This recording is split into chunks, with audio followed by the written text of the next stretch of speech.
Hello, my beautiful souls, and welcome. Welcome to the channel. Welcome back to the channel. Thank you guys so very much for joining me here today. My name is Kelsey, and today we are taking a deep dive into messages from our shadow self. So go ahead, grab yourself a notebook if you feel called to do so, a cup of coffee, a cup of tea, pull up a chair, and sit for a spell.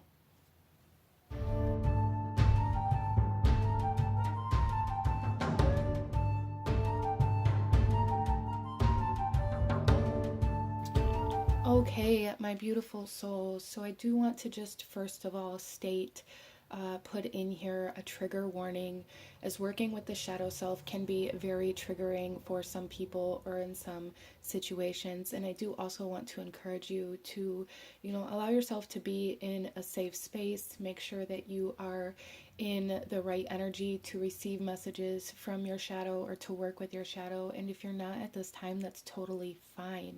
Save this video, watch it later, or when you do have the ability to be in the right energy, the right space, the right environment, to be able to allow this video to help you instead of cause you more pain or trauma, okay? Because that is never my goal. And I do want to also just say that this channel is meant to be a very safe and loving space as well. So if there's anything that you need to talk about or any questions that you may have, please do feel free to leave them in the comment section below, or check in the description box for other ways to contact me or to book a reading if that's something that you feel called to do, okay? So out in front of you, we have 5 different piles to choose from, 5 different decks to choose from.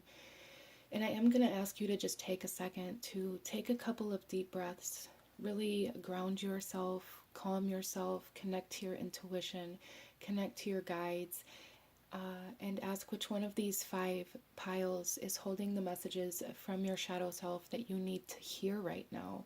And starting off here with pile number 1, we have the modern tarot, the modern love tarot with this moonstone. Pile number 2 here, we have the enchanted forest tarot with the green-haired jasper. Pile number 3, we have the Thoth Tarot with the Cinnabarite stone. Pile number 4, we have the Light Visions Tarot with the green moss agate. And pile number 5, we have the Game of Thrones Tarot with the rainbow fluorite here. So again, go ahead, take your time, really connect and see which one of these piles, or if multiple piles are calling to you. Pause the video if you need a moment. I will also have all of the timestamps to the beginning of each reading in the description box below, along with the cards that I'm using for anybody who may be interested in that. So go ahead and pause the video if you still need a moment, and I am going to go ahead and move on to group number 1. Hello, my beautiful group number 1. Those of you that chose the Modern Love Tarot with the Moonstone here, this reading is for you, and we are diving into messages from the shadow self. So starting off here, I do want to kind of clear the energy and the vibration with the sound bowl here. So if you have headphones or if this is turned up really loud, you might want to turn it down a little bit, just so it's not quite as jarring. But I am going to invite you to take a couple deep breaths here. And we are going to clear away any negative energy and open ourselves to receiving the messages that we are needing to hear at this time. So let's go ahead and take a deep breath in.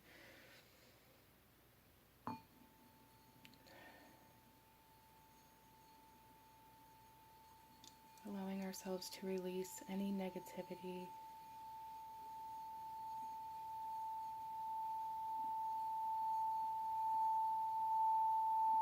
Raising our vibration.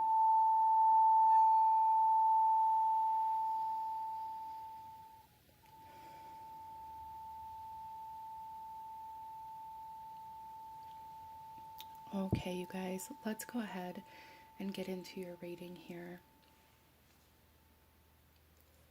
and see what your shadow self wants you to know at this time. So we are going to actually start off with a card from the Blind Spot Oracle here to get kind of an intuitive feel of what your shadow self is wanting to come forth about today for you. I am also feeling for you guys here with this moonstone, like even as I selected this stone for this pile, I was getting a very strong abalone shell vibe as well with this particular moonstone. And I really feel for a lot of you guys, you may be very connected to the water element, or that may be something that you're needing to utilize in your healing practices. Some of you guys may be feeling very called to like mermaids or the she, or like any sort of kind of mythical or spiritual kind of entities that are very elemental or very water kind of oriented, or that may be coming up as kind of a sign, a symbol, a synchronicity for you.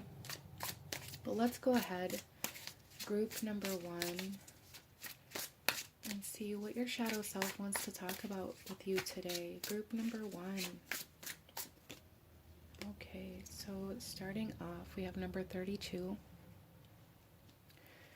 And let's just take a second here and allow yourself to even tune into this image and see if it invokes any emotions, any memories. Because that's how your energy communicates with you, right? So I am feeling something here for group number one about falling down. Some of you guys may feel like giving up right now. You may feel like you aren't able to get to where you want to be, or like the weight of this reality or the weight of your current situations or environment is just too much for you to be able to do anything else with your life but to hold everybody or everything together. There's a strong sense here, group number one, of you feeling like you are the glue, you feeling like you are the one that holds everything together for everybody else. And you may be currently feeling like, what, you know, who has my back? Who's going to hold me together if I need to fall apart? And something that I really feel here for group number one is that your shadow self is saying that, so a lot of the times we look at like these breakdowns or like falling apart or having a mental health day, even like they're a negative thing. And your shadow self is saying that this is something that you really need. You need to allow yourself the space and the energy and the time to just let go and to stop trying to hold everything in or keep everything together or to keep the cup from spilling. Group number one.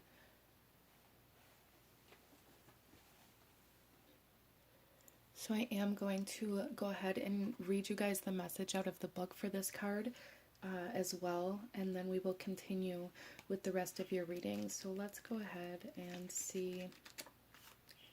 Okay, number 32 here. And the word for this card is judgment. And this card says, if you have drawn this sigil, your negative judgment in this scenario is making it impossible to get the result you want.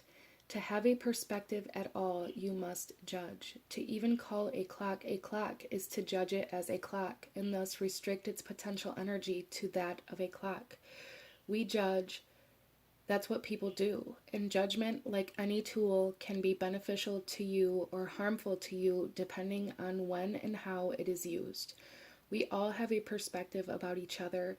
If you have an opinion, you have judged. Trying not to have an opinion defies life. It is the flexibility or openness of the opinion that makes the opinion either more or less painful. And it is our perspectives and individual preferences that fuel universal expansion. Hearing other people's honest perspectives can be very beneficial to our growth and to the expansion of the universe. A great many people try to get rid of all judgment in themselves. This is neither beneficial nor possible. However, noticing and changing your painful judgments, the ones that seek to push something away from you, as well as developing a flexibility in your perspective, is beneficial.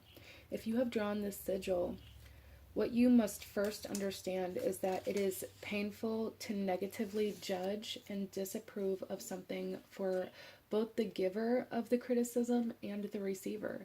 In holding a negative judgment, we must match the frequency of our negative judgment, and so we hold ourselves as well as the receiver in a low vibrational chokehold. This is what we do when we try to push away anything in a universe based on the law of attraction. We do nothing but vibrationally join the thing we are pushing against. It becomes included in our vibration.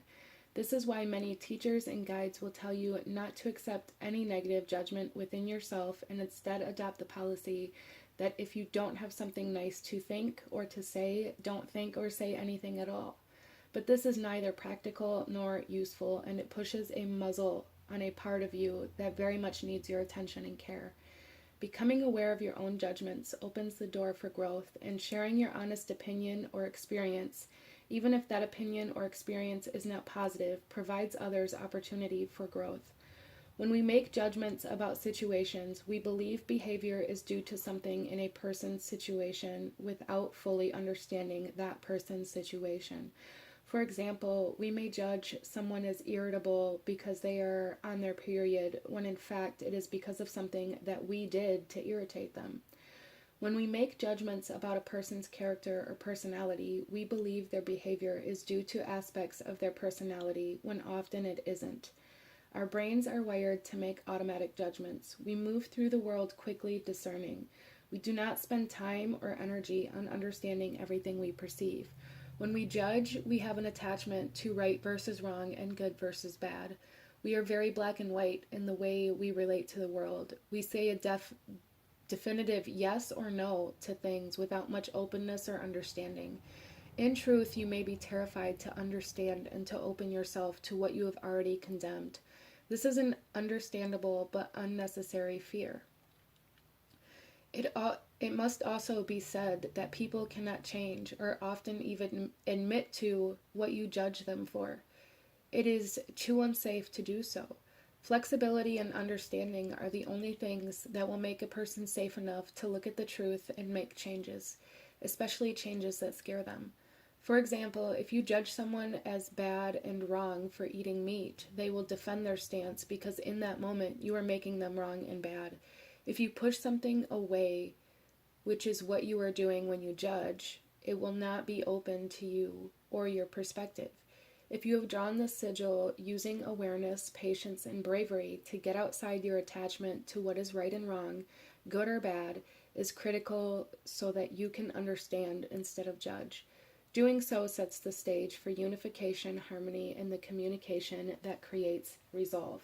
So, group number one, there's definitely this energy here of using this idea or this perspective that you have to keep everything held together as a way to push something else away that you truly need or you truly desire. Okay, so let's go ahead and pull a few more cards here and get a little bit more information and more messages from your shadow self for group number one, please. I don't know if I called you guys group number two. Interesting. Group number one, though, we have Queen of My World. Yeah, so there's definitely something here, group number one, about a need to be in control, and this may be being perceived by you in certain instances as you perceiving that you're the only one that knows how to do things right, or you're the only one that can get things done in a specific way, or that you're the only one that has the backbone or the strength or the bravery or the courage or the resources to be able to hold something up or hold something together or keep things running, keep things moving. And I really, really feel for you guys that this is more for you about having a reason as to why you aren't growing or expanding in a specific way that maybe you feel deep down or subconsciously that you are meant to go towards, but it scares you. So you guys may be struggling with kind of a fear of change as well that's kind of intertwined in this. And I'm sorry if my voice sounds a little weird. I am currently getting over a cold, but I felt very drawn to give these messages at this time. But group number one, there's definitely something here about really needing to be in charge, really needing to have the control, really needing to have things done your way or the right way, if you will. That your shadow self is really wanting you to acknowledge and to look deeper into in order to find out why you feel the need to move in this particular way, and what is it actually covering up or keeping you closed off from that you actually need in your life. I hope that makes sense. So let's pull another card here. And this card is going to show us a little bit about where you can potentially look to see this aspect of your shadow, or where you may be able to become aware of your shadow in certain instances, as a lot of the times it can be very, very difficult to kind of notice these things about ourselves. So let's go ahead and see here. Group number one.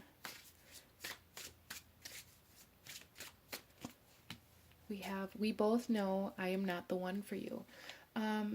And so group number one, I just want to say, that a lot of the times we can recognize our shadow in other people. We can recognize our shadow in the way that we connect or communicate with other people, by either judging other people for aspects of themselves that are reflecting us. So if you're seeing something or judging something in another person that you don't like or you view as wrong, there is kind of this energy of needing to try to see how you may hold that energy within yourself and you're not seeing it, because it's in your shadow, right? Our shadow self is the part of ourself that we don't see clearly, or that can be distorted, or that we can ignore or overlook. It's the part of ourselves that can become very automatic as well. But there's something here for you guys where it's like your interactions with other people is showing you a part of your shadow that really needs to be healed. Your interactions by maybe presenting yourself or projecting yourself or projecting anger onto others for not doing things right, or for not being in the right energy, or not doing things the right way. Like, there's something here where I feel like group number one, you guys hold a lot of resentment or a lot of anger or a lot of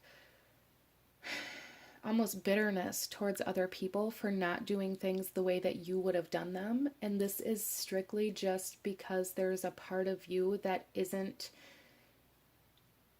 in acceptance with the way that you've moved through your life. There's a part of you that really desires you to be living a different life, a different lifestyle, or to be incorporating some sort of passion or some sort of project in your life that you've been resisting. And because of this kind of suppression of this part of yourself, it's causing you to really harshly judge other people based on the way that they move through their life.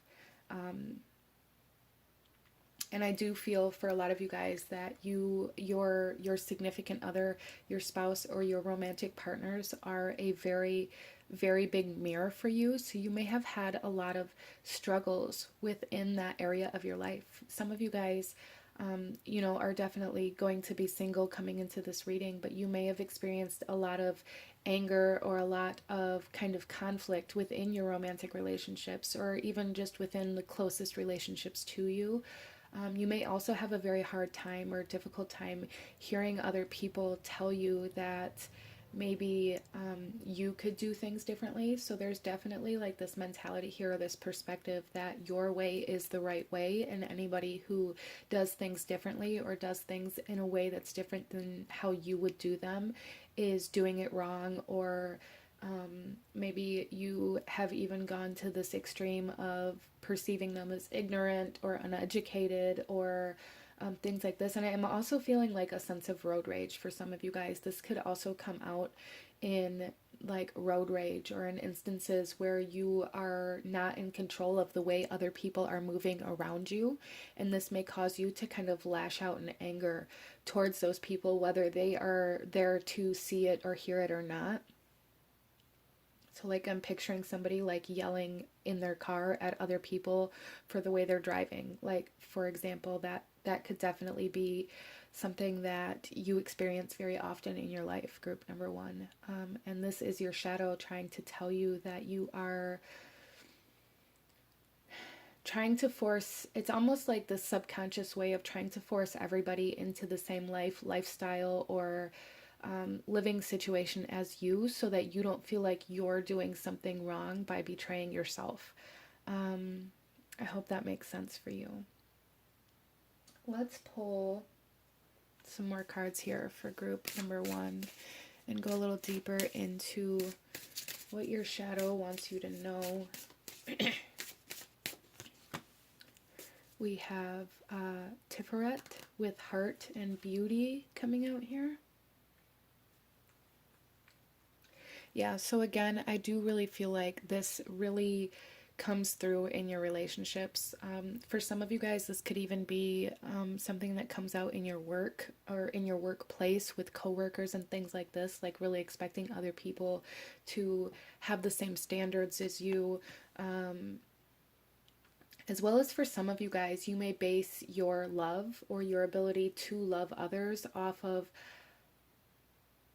how well you think they move through life, or how well you think they work, or, you know, how similar to you that they are in the way that they move. So there is a sense of like placing a lot of conditions on love essentially here, and that may be kind of a byproduct of this shadow aspect that really needs to be healed. It's causing you to live in ways that place conditions on how openly or freely you love yourself and others. And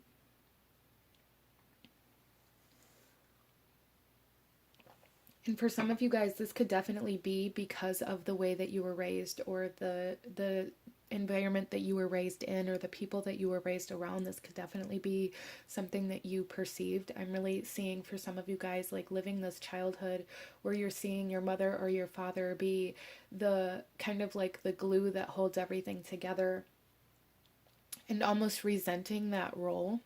And I feel like you guys have kind of taken on that responsibility, or taken on like that mindset that this is how you have to live your life. And really, group number 1, this sense of control, or this need to kind of hold everything together, is really a subconscious way of you pushing something else away that you truly do desire. Even in this Queen of My World energy here, she has this one arm extended with the spear, like keeping something at arm's length, or keeping something like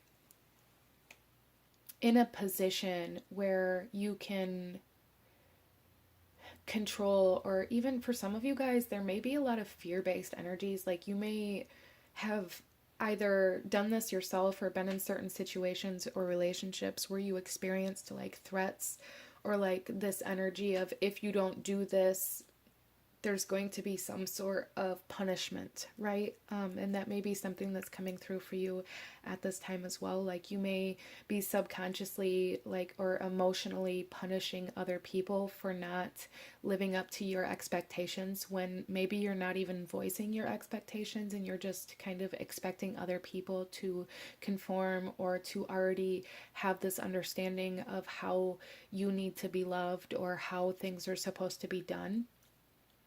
And when people don't have that perception of reality in their life, you may perceive them as somebody that's less than, or somebody that's ignorant or uneducated, or somebody that isn't worth your time. Or you may also, for some people here, you may use that as validation as to why you have to be the one that does everything. Interesting. So let's pull one more card here before we get into your tarot, group number 1, and see what other information your shadow wants to add to this message. Group number 1. We have Nyx, Enchantress of Night, Secrets, Vigilance, and Subterfuge. And I really feel for a lot of you guys here that you hold a lot of things in, you hold a lot of things to yourself. Or even for some of you guys, it may come through as like holding a lot of secrets, or keeping a lot of secrets, or something like that. But what I really feel is happening here for you guys is that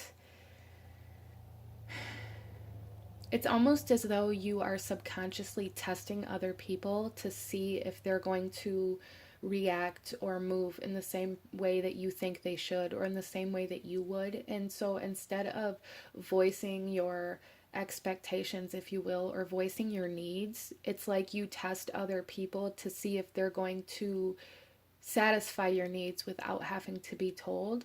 And then when they don't, there's like this anger or this projection, this judgment, and this almost like punishment type energy that comes out, like they should have known better.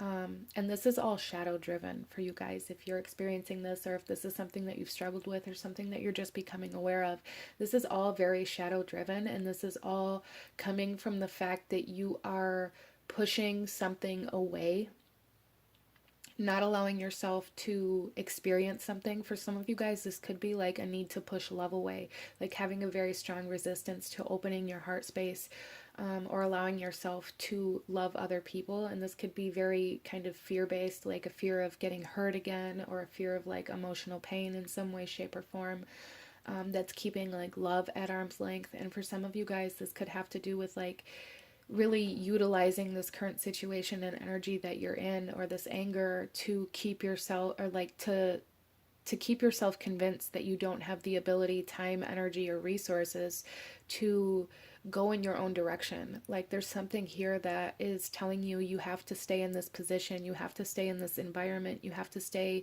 where you are, and you have to hold everything together because nobody else here is capable of doing it. And that's like a subconscious, shadowy way to keep yourself from pursuing something that your heart truly does desire. Okay, so let's go ahead and pull some tarot, group number 1, and see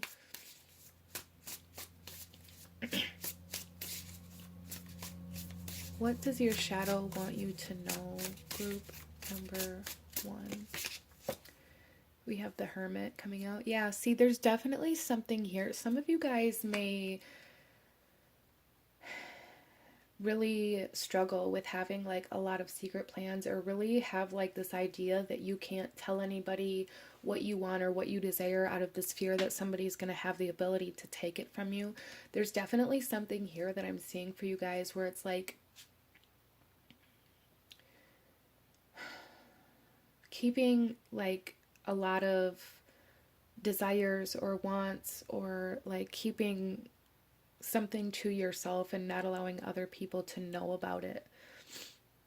But with the Hermit here too, this also talks about like going out and finding yourself, finding your purpose, finding your passion. And for a lot of you guys, you've been asking, you know, what my purpose is. And I do want to just say that that question can be toxic in itself, right? When we're constantly searching for something that we're meant to do, when a lot of the times our purpose is as simple as just living in this 3D reality and allowing ourselves to move through this life in a way that best serves us, instead of holding ourselves away from the things we truly want. So really, I feel like group number 1, if you've been searching for a purpose, a big part of your purpose in this lifetime is about learning how to allow yourself, or give yourself permission to follow your heart, to allow yourself to do the things that you actually want to do, instead of telling yourself you're not able or allowed to because you have these other things that you have to hold together because nobody else will. Because group number 1, I'm going to tell you right now, if you let go and all of the dominoes fall down, somebody else will come in and they will pick those pieces up. And most of the time when we allow that to happen, the person who comes in and picks those pieces up is who's meant to be there anyways. So really, not only are we keeping ourselves from our purpose, or from our desire, or from our love, but we're also keeping somebody else out of the place that they're meant to be by continuing to hold ourselves in the space that we aren't meant to be. Some of you guys may also like kind of struggle with this conflicting fear of being alone.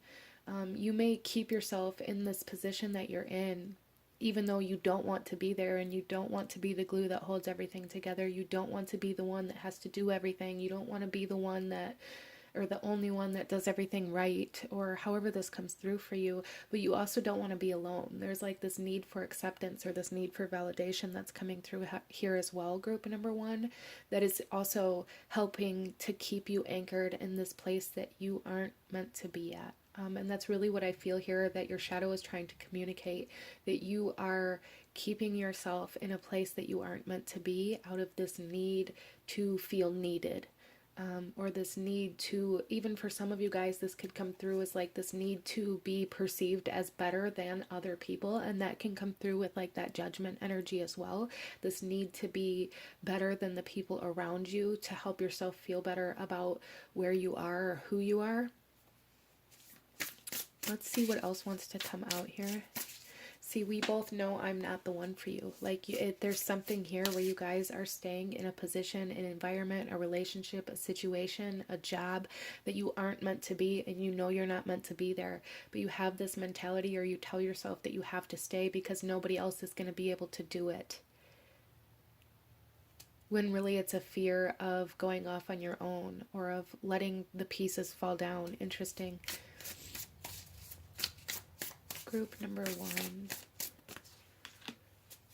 We have the Two of Swords, and look at them facing separate directions, keeping secrets from each other, going behind each other's back.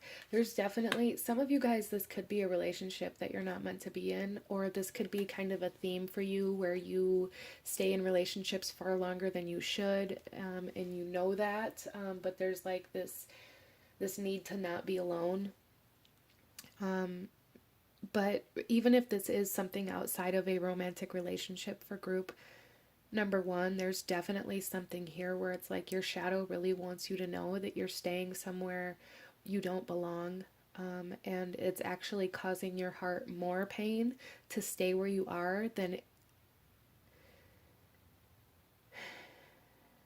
like, the fear is actually causing like self-imposed emotional trauma right now, because of the fear of being alone. Like, this fear of being alone is bigger than the emotional pain that you're experiencing. And I feel like group number 1, a big part of that is because this has been a theme in your life, and it's something that's familiar to you. You know that you're able to navigate this emotional pain. It's something that's familiar. It's familiar territory, and this causes you to be okay with staying there because you know that you're going to be okay.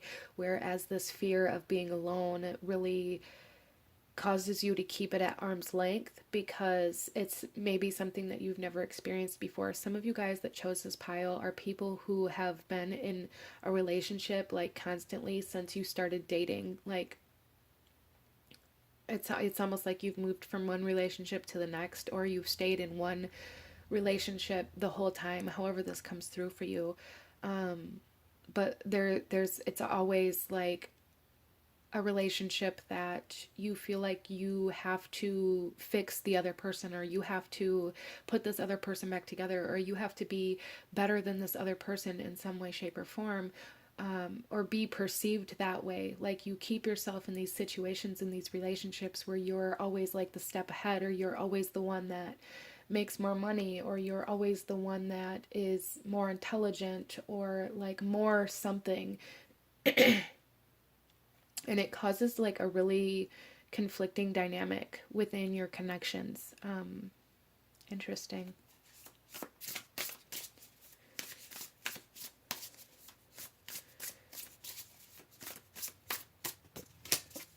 And then we also have the Four of Wands. Wow.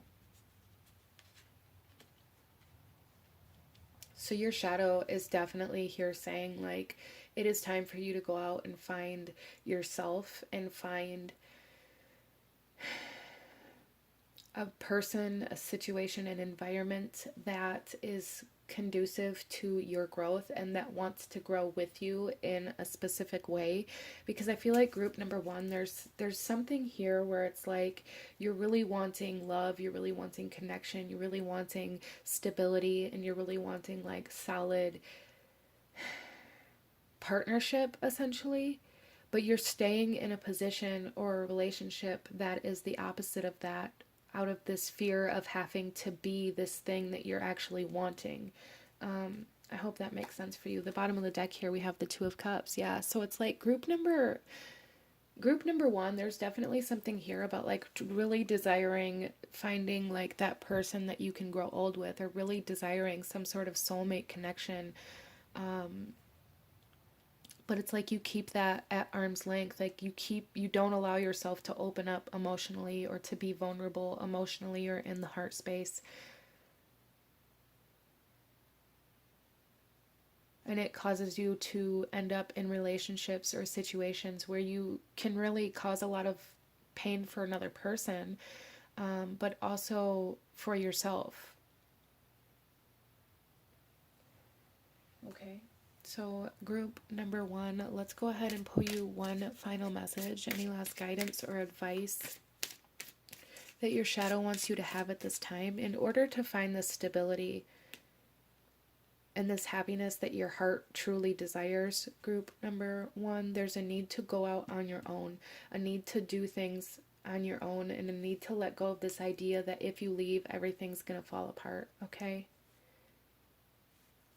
Because it might, but it'll get put back together, and it's not your responsibility to do that, okay? Let's pull you one final message. Group number 1, one final message. Any last guidance, advice for group number 1, please? Okay. So here we have always do your best as the agreement on this card, and don't overdo. Okay, and the message here says always do your best, but don't overdo. When you overdo, you deplete your body and go against yourself, and it will take you longer to accomplish your goal. And yeah, that's perfect to bring this reading together. Like, you're depleting yourself and you're going against yourself, trying to convince yourself that you have to be doing something or being something that you don't have to be, group number 1. But this is what I'm seeing for my beautiful souls that chose this pile. If you enjoyed this reading, if it resonated with you, if it brought you value, please hit that like button, as it truly does. Below, let me know what you thought of this. Let me know what other readings you guys would like to see. Consider subscribing or joining the channel if you feel called to do so. I thank you guys so very much for joining me here today, and I will see you guys next time. Bye.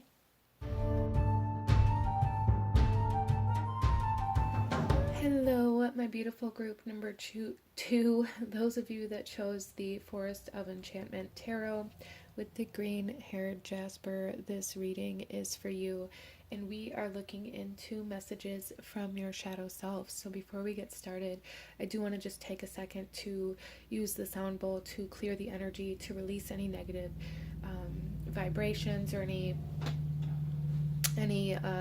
kind of energies that may impede on this reading. So I do invite you to take a couple deep breaths, and if you are wearing headphones or if this is loud at this time, you may want to turn it down a little bit, just so it's not as harsh. But let's go ahead and take a deep breath in, and let's go ahead and clear the energy.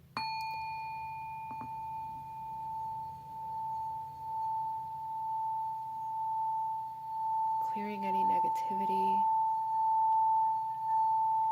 and raising our vibration.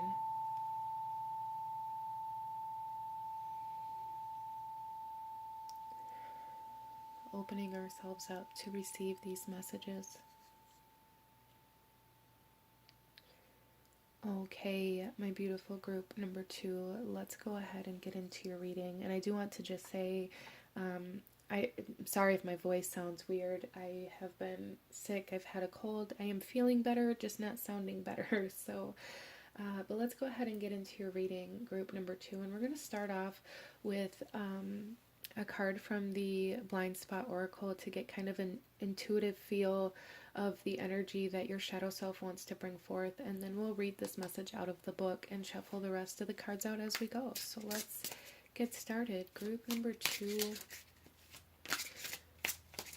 what does your shadow self want to talk about? Group number 2.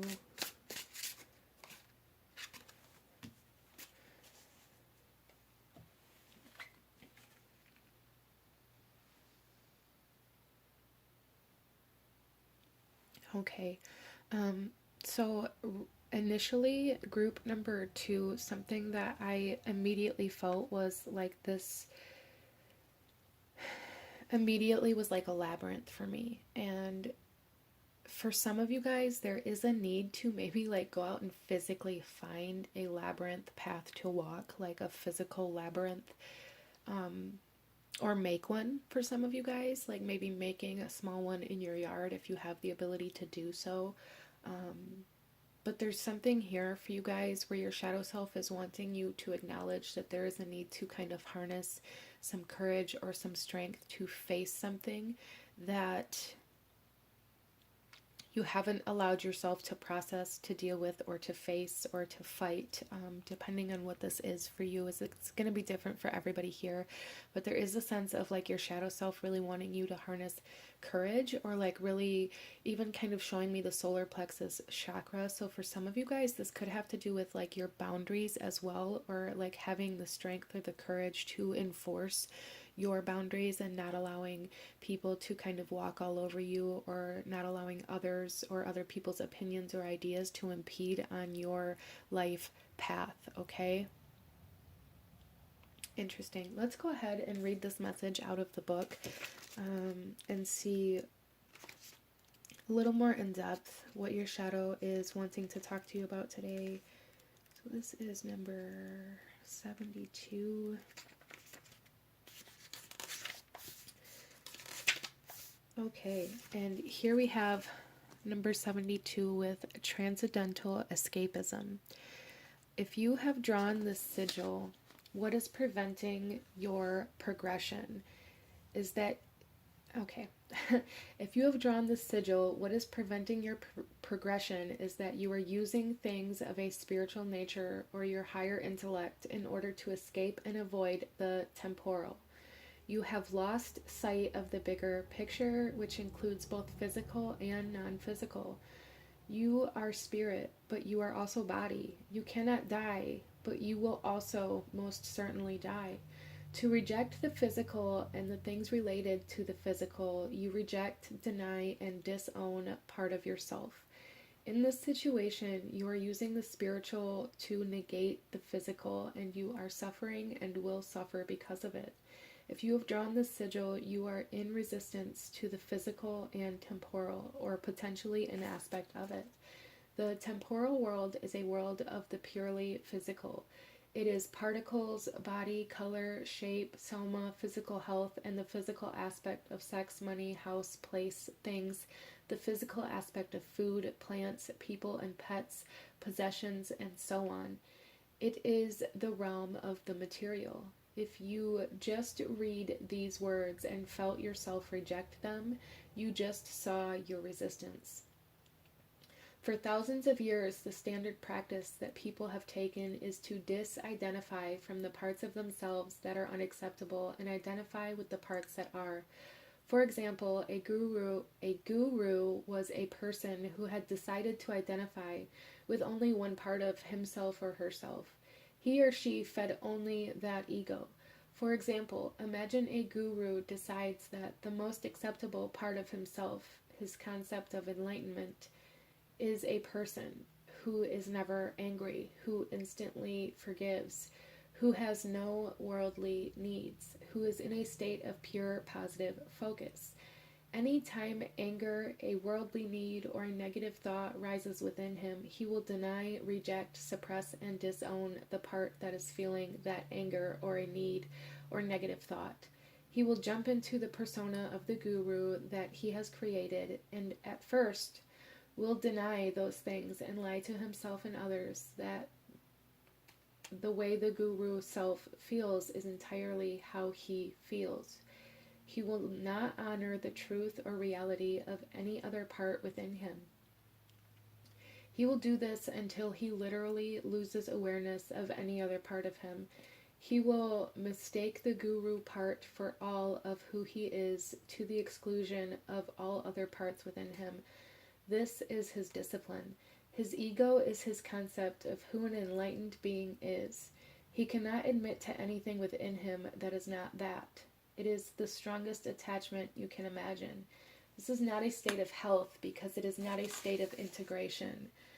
This is a state of selective identification. Here are some examples of scenarios in which you might draw this sigil. when you have been hurt, but you don't want to feel those messy, raw human feelings, and so you practice emotional disidentification and disown your pain body. When you really need to find a way to make money, but you won't do it or resent doing it because you refuse to accept being part of your current financial system. When you have physical limits, but you will not admit to them because you think you can apply mind over matter. When your understanding of philosophy paralyzes your capacity to go in either direction in the physical because you can see both sides of everything. When you need to take physical action to bring something into manifestation into your life, but you believe visualization is enough. When you look at other people struggling with things you feel are trivial, worldly concerns because you think you are beyond it all. When you would benefit by going to a doctor, but you refuse to address physical ailments physically. When you refuse to have sex because you believe it is an unnecessary impulse and primitive instinct, or when you explain away abusive and unhealthy sexual behaviors with a spiritual justification, or when the face you feel you have to present to the world and may have even convinced yourself is your truth is an enlightened and transcendental one. This sigil has come to remind you that you are using spiritual awareness or higher intellect as a form of resistance, escapism, and denial. And it is highly likely that the answer you seek for improvement lies squarely in the physical and in embracing the physical. Interesting. So group number 2, I got a strong vibe of like Pisces energy immediately when I drew this card, and I do feel like that is very connected to this. Some of you guys may have very heavy Pisces energy within your chart, but we are also very close to Pisces season, so this may be becoming more loud within your reality at this time. Pisces is the sign of, divine love, of spiritual connection. But its shadow side is very much so about escapism. And I feel like group number 2, a lot of you guys are escaping some aspect of yourself or refusing some aspect of yourself, or even for some of you guys, as that message said in the book, there's something here about like the physicality of life. Like I said, even with the labyrinth energy, there's a need to walk a physical labyrinth. There is a need to find a way to ground and anchor yourself in your physical body. A lot of you guys may have experienced a lot of trauma or pain or suffering within your life, within your childhood, that caused you to really be very good at disassociating or detaching mentally, emotionally. And now you're being asked to like really harness that courage to be able to reattach and reinsert yourself into this reality. Interesting.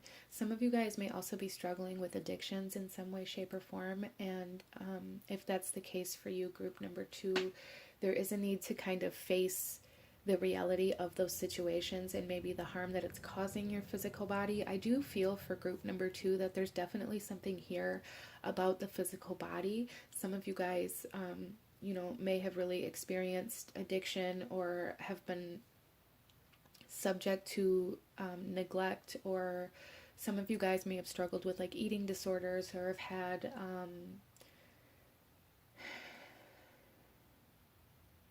like physical ailments or like long-term physical ailments. There's definitely something here that feels very long-term in the way that this has impacted you, that you're being asked to kind of face now. So for some of you guys, if this was like addictions in your past, maybe you're not even, in that energy anymore, or in that addiction anymore, but you never took the proper steps to kind of heal the physical body or do what you needed to do in order to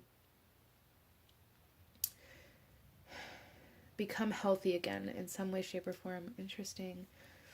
So let's go ahead and pull some more cards, group number 2, and see what else your shadow has to say to you today. Wow. Okay.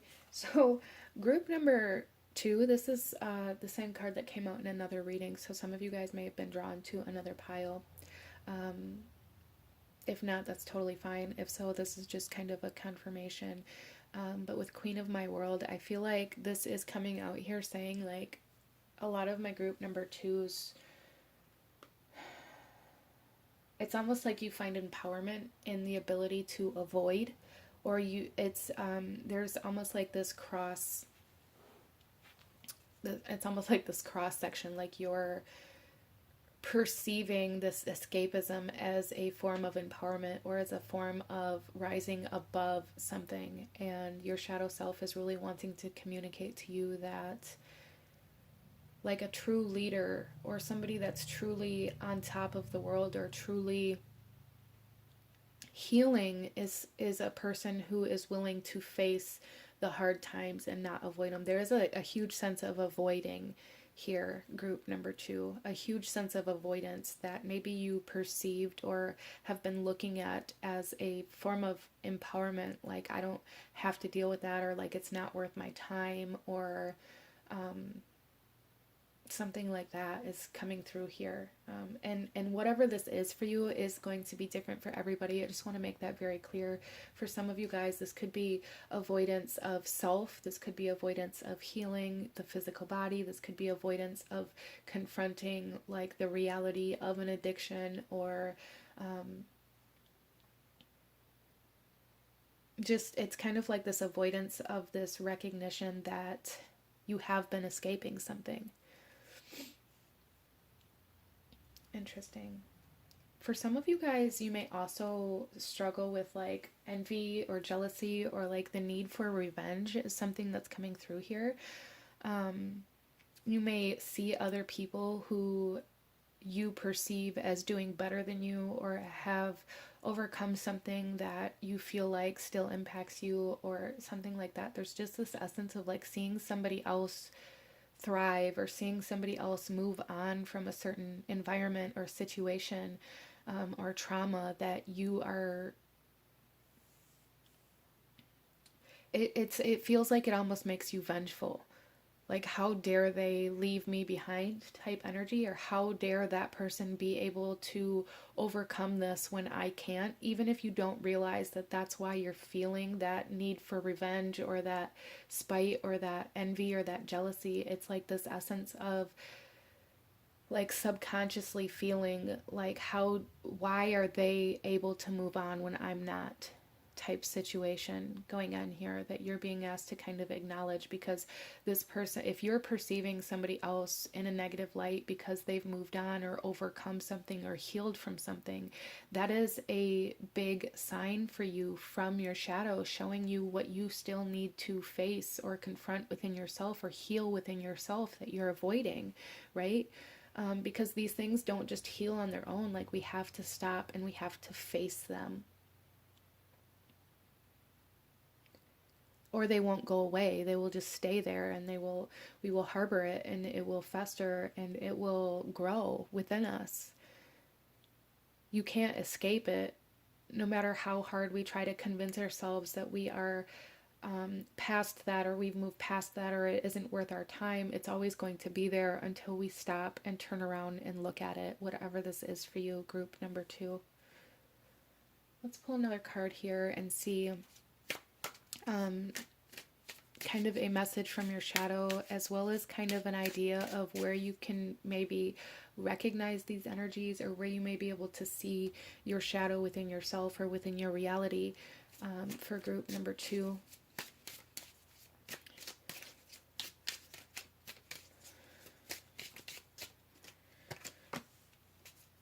Okay, yeah, see, I hid who I really am from you. So there's definitely this aspect of, like, harboring something away, or like suppressing something, or like having this idea that you can just ignore a part of yourself or a need that you have and just pretend like it isn't there. And a lot of you guys may find that there is an area of your life where this comes out, where people have a hard time trusting you, potentially, as well as for some of you guys, it's like people around you may feel like they may feel like you hide things from them, or like you are untrustworthy, as well as for some of you guys, this could come through where it's like people may not be able to connect with you or to build a deep relationship with you because you don't allow people to see who you really are. And it's almost like even in romantic relationships or in long-term relationships, it's like you only allow people to see a certain face of yours or a certain aspect of you, and then when you can no longer hold back a certain part of yourself, or when another part of yourself kind of emerges, it may take other people off guard, or other people may even leave because of it, because they feel like you changed or like you're not the same person, when in reality that's who you've been the whole time. You just didn't allow them to see that, and then you may blame that person because they didn't accept you, when in reality what's happening here, what your shadow is saying, is that you don't accept you wholly. Okay, let's pull another card here. Group number 2.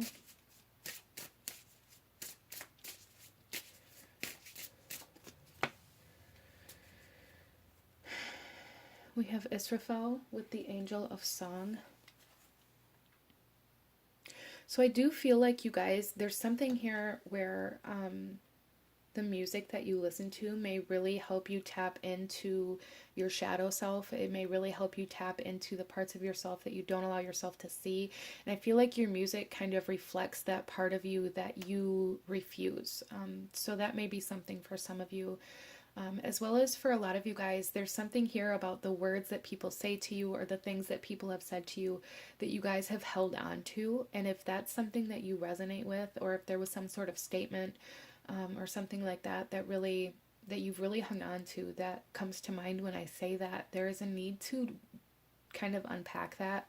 So for some of you guys, if there's somebody in your life that looked at you and said, I'm leaving because I don't trust you, or I'm leaving because you're not who I thought you were, and maybe those words kind of stuck with you or stung in a way where you aren't able to move past them, there's a need to explore why or how other people are viewing you this way, and like how you're creating this persona of yourself. I hope that makes sense.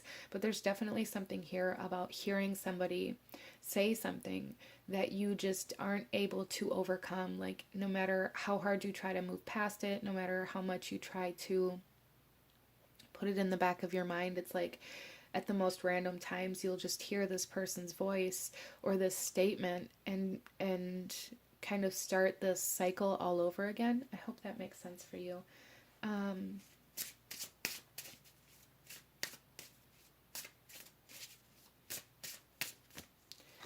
We also have Vanth coming out with Caretaker of the Lost.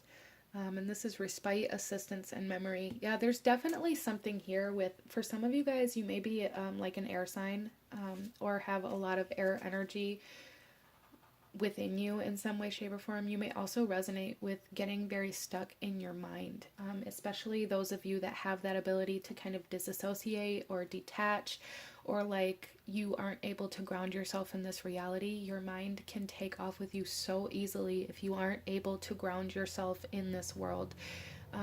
So you guys may live and relive over and over again a lot of memories, or a lot of situations that you've experienced, especially if they are like people saying certain things to you when they're walking out the door, or like there's something here where it's like these things just pop up in your mind all the time and kind of take off with you.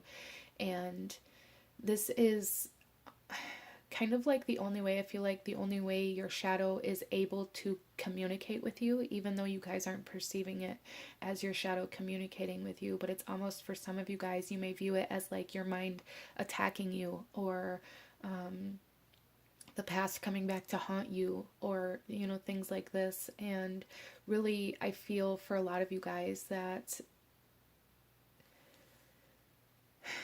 there's a lot to unpack in these memories and these statements and these words that you continue to hear. And I do feel for some of you, if you're in the right energy, in the right space, and have the ability to face these things. That's really what your shadow is needing. You know, for some of you guys, you're going to be able to do this through journaling, or through having a safe space to talk to, or through like AA meetings or NA meetings, or whatever it is for you. For some of you, you may need a therapist or professional assistance in some way, shape, or form, and that's okay. And that may be kind of the part that a lot of you have been avoiding, is like this need to reach out and ask for help from somebody who is a professional, because I feel like for a lot of you guys here, this has something to do with like your pride, like in that solar plexus chakra and the ego, where it's like if you call and make an appointment, or schedule an appointment for a therapist or a psychologist, or to even a doctor, or however this comes through for you, it's like there's this part of you that views that as admitting that there's something wrong with you, when in reality, group number 2, allowing yourself to go to the doctor or to seek the help that you need is really only allowing you to understand yourself better, in a way that's going to allow you to know how to take care of yourself better. And that's really, I feel like, what your shadow is craving overall for the collective of group number 2, is for you to take care of yourself better instead of avoiding that there are problems. Okay, let's go ahead and pull some tarot cards for you, group number 2, and see what else your shadow wants to say.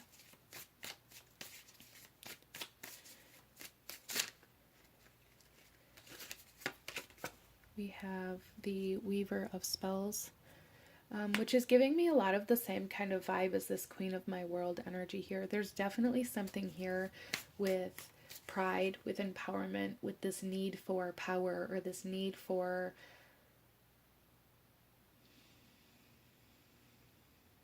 it's almost like this need for authority. And for some of you guys, this could definitely just be like authority over yourself, like this power and this ability to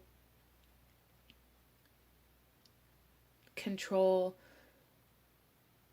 yourself and your needs and I feel like for a lot of you guys, this is coming through by like telling yourself that you don't need certain things. There's also like this sense of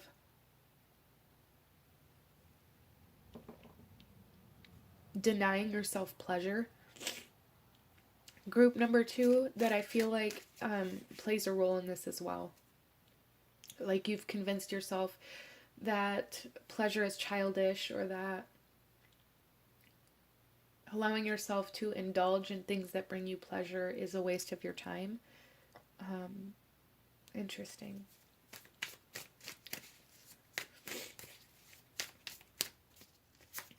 We also have the Three of Challenges. Yeah. See, there is a strong sense of like convincing yourself that you don't need things, or even that other people don't need you.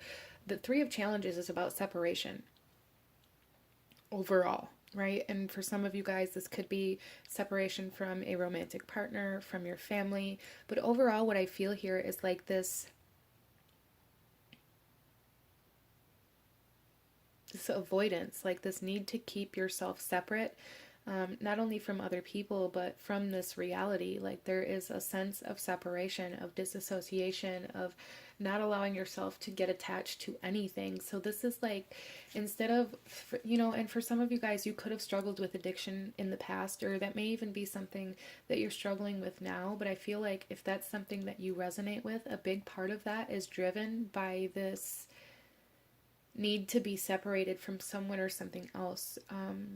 So it's like if you struggled with addiction or codependency, those things I feel were really driven for you by trying to separate yourself from something else, whether it was pain, whether it was people, whether it was an environment or a situation or your memory or your past. I really feel that like everything you've done and everything that you're currently doing is solely driven by this need to separate yourself from certain energies that you're trying to avoid, or that you're trying to keep at a distance for some reason. And I feel like, you're separating yourself from some sort of reality in this way as well, in kind of this roundabout way. For some of you guys, if you've struggled with addiction or you've struggled with like alcoholism, it's like you use these things to keep yourself from having to face the reality of your heartbreak or of the trauma or of the help that you truly do need.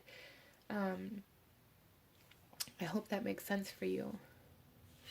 We also have the Three of Spells coming out here.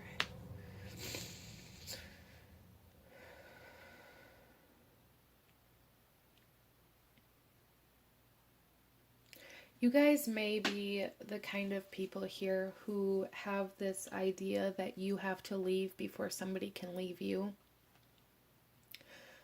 Or that you have to leave before something else leaves, whether it's a person or not, it doesn't matter. There's just this idea of, if I leave now, I can avoid heartbreak, or I can avoid the pain, or I can avoid the drama, or however that comes through for you. There's this kind of reoccurring theme here of separating yourself from anything or anyone before they can, or before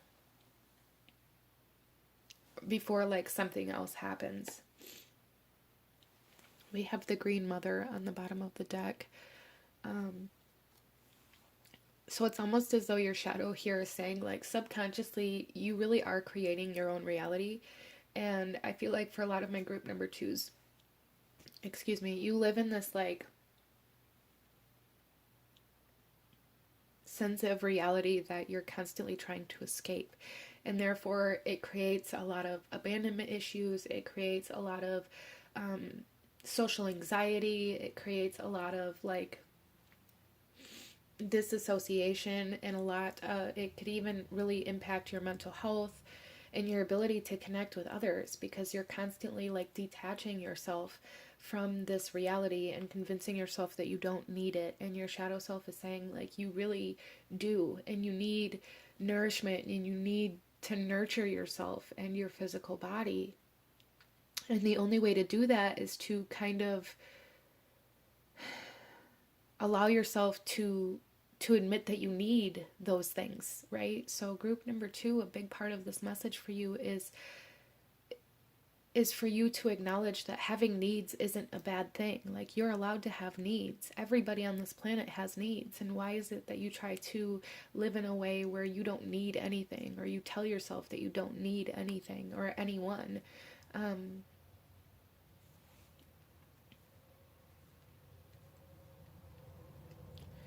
So there is a sense of like really needing to do some work on caring for yourself and your physical body and your mental health and things like this. But there's also like this essence of really needing to kind of begin embracing your authentic self and who you really are, instead of who you want other people to believe you are. So like taking off this mask, or this like alternate identity. Some of you guys may have even struggled with, like, you may ask yourself all the time, like, who am I supposed to be? Who am I really? What am I really doing here? Or even struggle with like bipolar or multiple personality disorders, or things like this as well. And I do feel that a big part of this is driven by only allowing yourself to be what you think other people expect from you, or what you think is acceptable. Or even for some of you guys, this could be as extreme as like finding this one part of yourself and only allowing yourself to be this one part of yourself, and neglecting the rest. Let's go ahead here, group number two, and see one final message, any last guidance or advice that your shadow wants you to have at this time for group number two, please. Okay, so here we have don't make assumptions as our agreement, and this says ask for what you want. Ask for what you want. And this here says, find the courage to ask for what you want. Others have the right to tell you yes or no, but you always have the right to ask. Likewise, everybody has the right to ask you for what they want, and you have the right to say yes or no. So asking for what you want is a way to really acknowledge that you have needs, group number 2. Like, allow yourself to really embrace the fact that you do have needs, and that's okay. That's not a bad thing. That is a way of your body and your energy and your emotions and your mind and your spirit communicating to you what is going to help you progress and grow and move forward in a safe and loving way. Beautiful. But this is what I'm seeing for my beautiful group number 2. If you enjoyed this reading, if it resonated with you, if it brought you value, please hit that like button, as it truly does help to support the channel. Comment down below. Let me know if you chose this pile. Let me know what other readings you guys would like to see. Consider subscribing if you feel called to do so. I thank you guys so very much for joining me here today, and I will see you guys next time. Bye.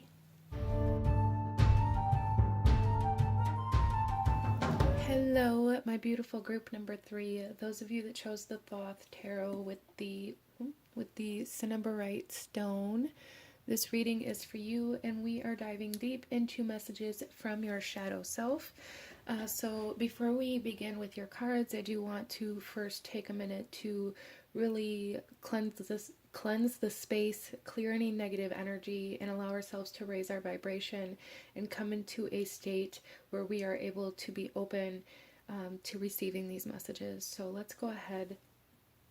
If you have headphones in, or if the volume is very loud, I would suggest maybe turning it down some, just so that it isn't so harsh. But let's go ahead and take a deep breath in, and let's go ahead and clear our energy.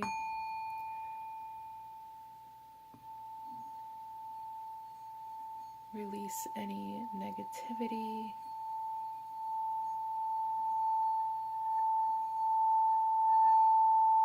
And raise our vibration.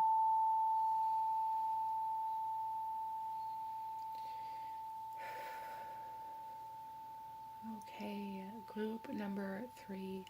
Let's go ahead and get into your reading. I do want to first just apologize for my voice. I have had a cold. I am feeling better. I just don't sound better.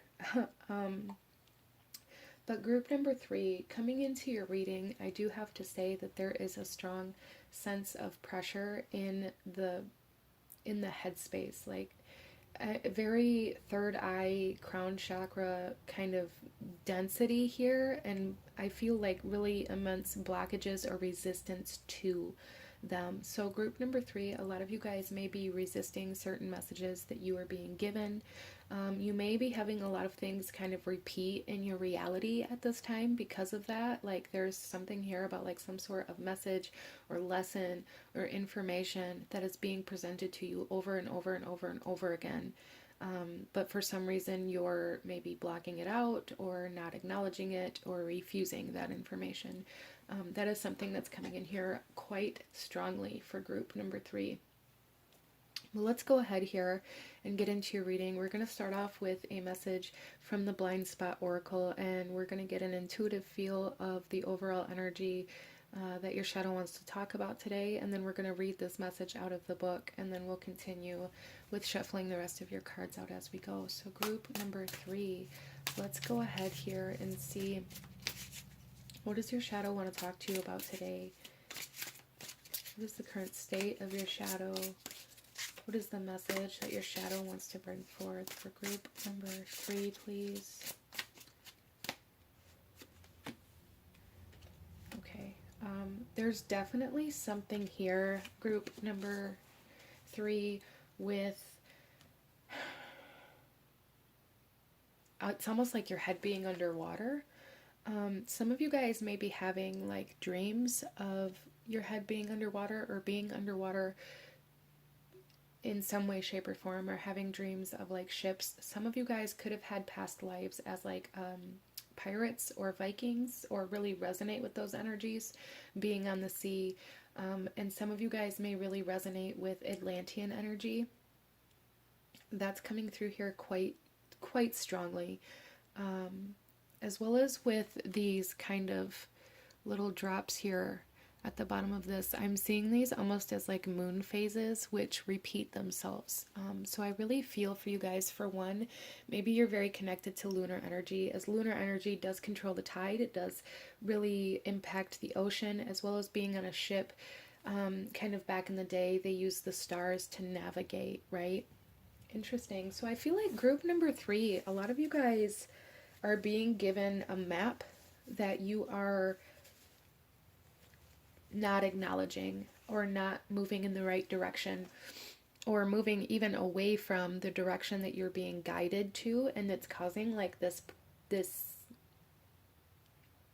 kind of blockages in the head. Like it feels like the head is underwater. That's what I keep feeling here. Interesting.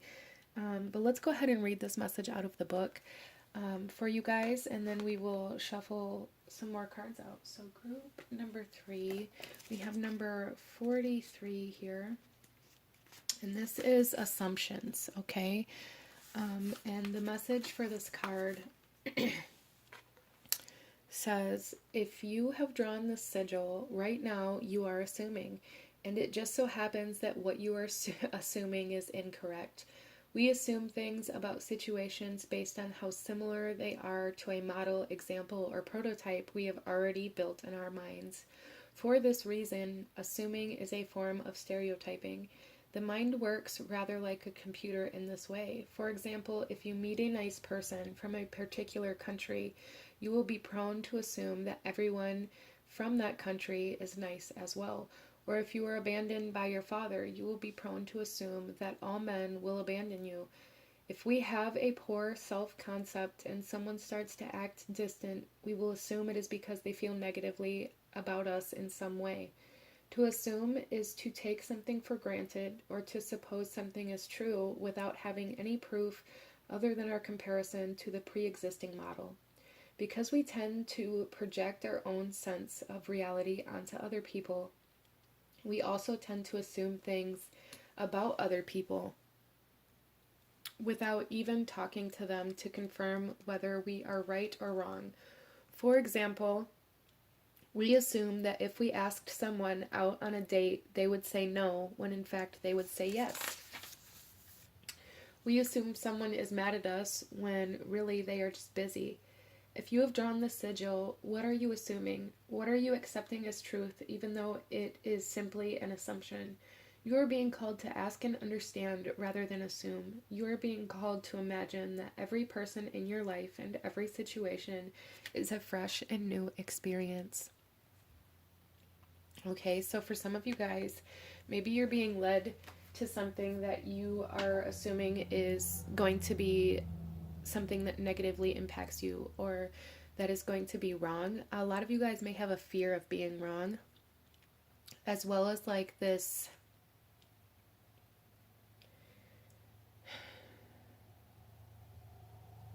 it's almost like this assumption that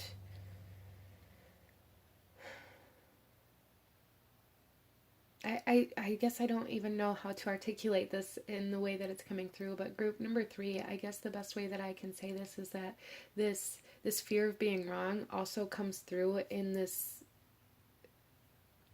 way where it's like you don't allow yourself to trust your intuition or to trust the guidance that you're receiving out of a fear of interpreting it wrong, which still kind of lands in that same area of this fear of being wrong, but it also creates this idea that we can't allow things to change, kind of coincidingly here. So there's something here about needing to give something, or someone, even for some of you guys, room to change or room to do things different, or even for you to be able to change or to do something differently, especially with that energy that I was getting in the beginning of this, with this imagery. There's something here about something repeating, like not allowing something to change, even though change is what you really deeply desire. Interesting. So let's go ahead and pull some more cards here, group number 3, and see what else your shadow wants to talk to you about. Okay, obsession. And this kind of definitely falls hand in hand with this idea of not allowing anything to change, or not allowing room for things to be differently, because when we obsess over something, we obsess over that one specific energy or that one specific moment in time, and we almost need that to never change in order to keep us happy or us comfortable in some way, shape, or form. As well as for some of you guys, we may assume that it's never going to change because we like this so much or because we want this so much.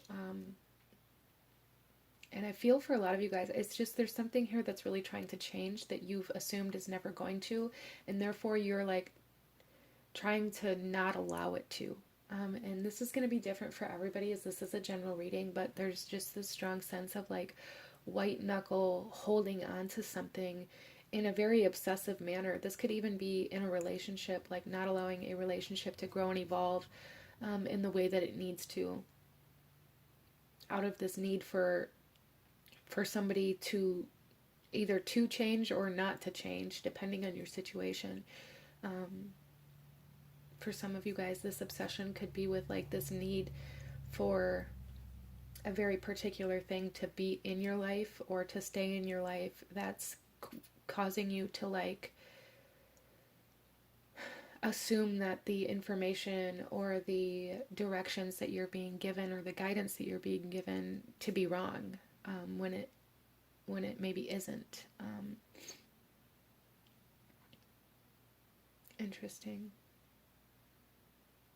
Let's go ahead and pull another card here and see group number 3, kind of how your shadow is coming through for you in your life, in your reality at this time, and where you may be able to look to kind of see it, as well as a message from your shadow. Group number 3, please.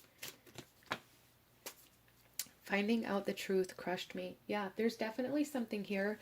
Group number 3, where it's like you're not allowing change, or you're not allowing yourself to accept or acknowledge the change or the shift that's trying to happen, out of this fear that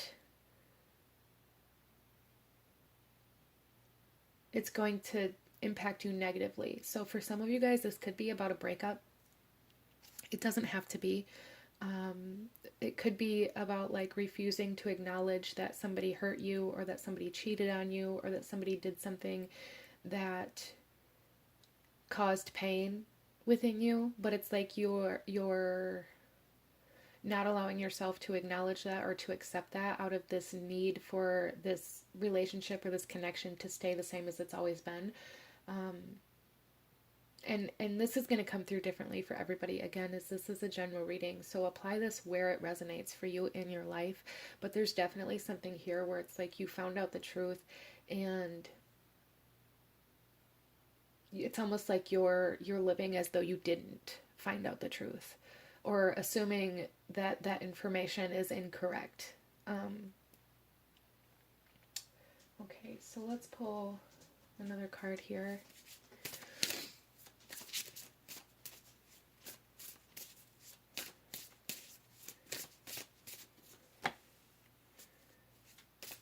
Okay, we have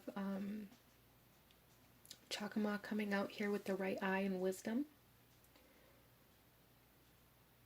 Yeah, so there's definitely something here about like you guys either knowing better, or like there's again like this is a very almost very straightforward message. So if this isn't resonating with you, group number 3, maybe choose a different pile, or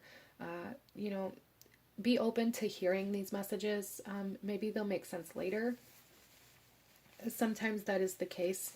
But there is a very, very strong and very clear message here for group number 3 from your shadow, saying you already have the information that you need to make a choice or to move in a certain direction that you are meant to go, but you're refusing out of this need to hold on to something or someone, and this refusal to acknowledge the truth or the information that you have received. And again, that kind of comes back into that energy that I was picking up on the beginning, like your head being underwater, with this blockages in like the third eye and the crown chakra, this refusal to receive messages or information, this refusal to see the truth. Interesting.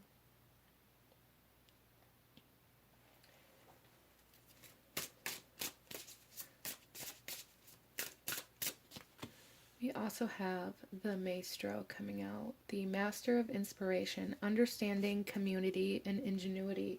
So,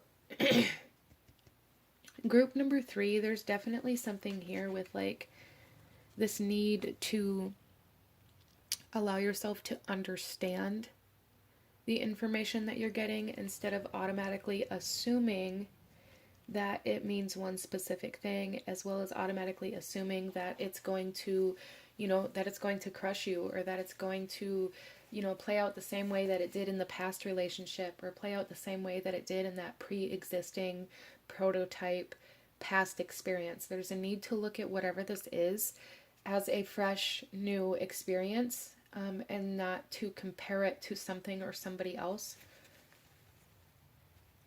because that's causing you to kind of dilute or distort the information that you're receiving.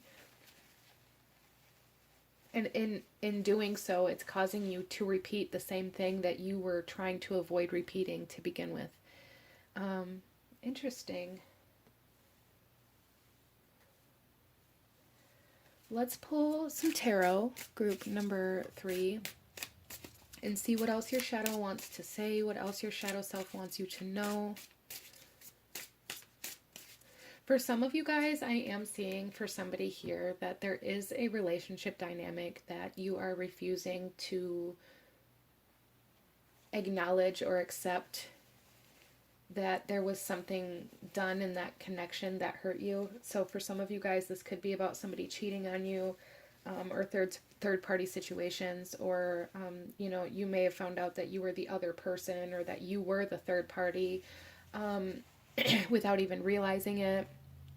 But there's something here where it's like this caused you this need to prove yourself to this person, or to prove that you were better than the other person, or to prove to that other person that they would always choose you, or like it caused this kind of strange perspective or dynamic within you to obsess over this person or the situation in a way where it was almost like you had to be the winner.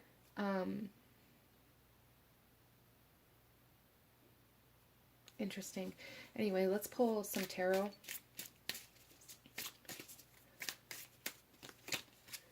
We have the Hanged Man. Yeah, see, there is a huge resistance to movement and to allowing yourself to let this information in, to let yourself see this information or this guidance from a different perspective, instead of seeing it from your past experience, or from this obsession that maybe you're stuck in for some of you guys. So there is kind of like this lesson that's trying to be presented to you, which is why things keep repeating, if that's something that you're experiencing. As well as for a lot of you guys, there is a need to really tune into the lunar cycles. There's some messages in the lunar cycles for you in some way, shape, or form. Working with the lunar cycles, or even just kind of keeping track of the lunar cycles and the phases of the moon, and kind of where, like, what sign is the moon in, and how does that impact you. And allow yourself to do this for 3 lunar cycles, and then go back and like see how things repeated for you, is something that I'm seeing here. Interesting. There's also something here about Odin, for somebody. This could just be for one person, but with the right eye and the wisdom energy, this kind of masculine, wise energy, and the Hanged Man, I am getting a very strong Odin vibe, like sacrificing the right eye for knowledge, for wisdom. So for some of you guys, maybe you found something out that you weren't supposed to. And now it's like you're trying to compensate for something that you're not even supposed to know, or that somebody else or something else doesn't even know that you know. Interesting. Let's see. Some of you guys may have had some near-death experiences as well. That's something that's coming through here. We also have the 7 of Wands with Valor.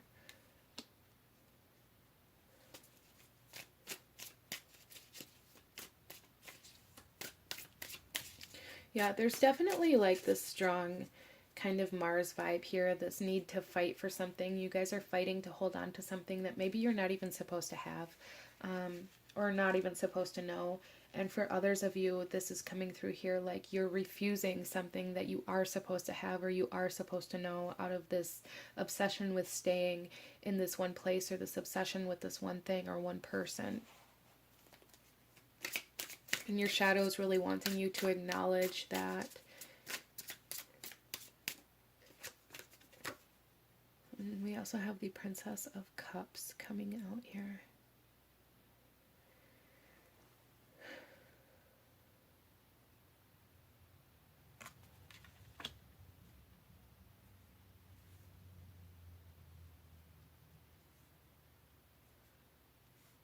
So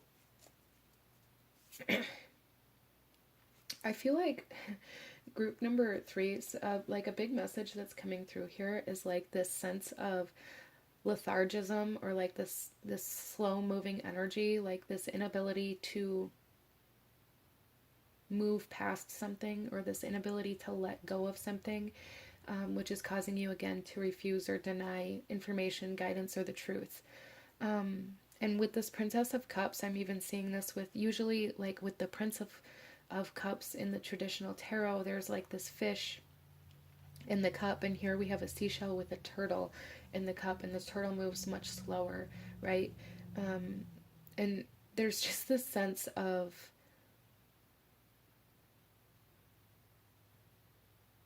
something about a change of heart here, like needing a change of heart. Even for some of you guys, you've been overindulging in something, and refusing to acknowledge or admit it.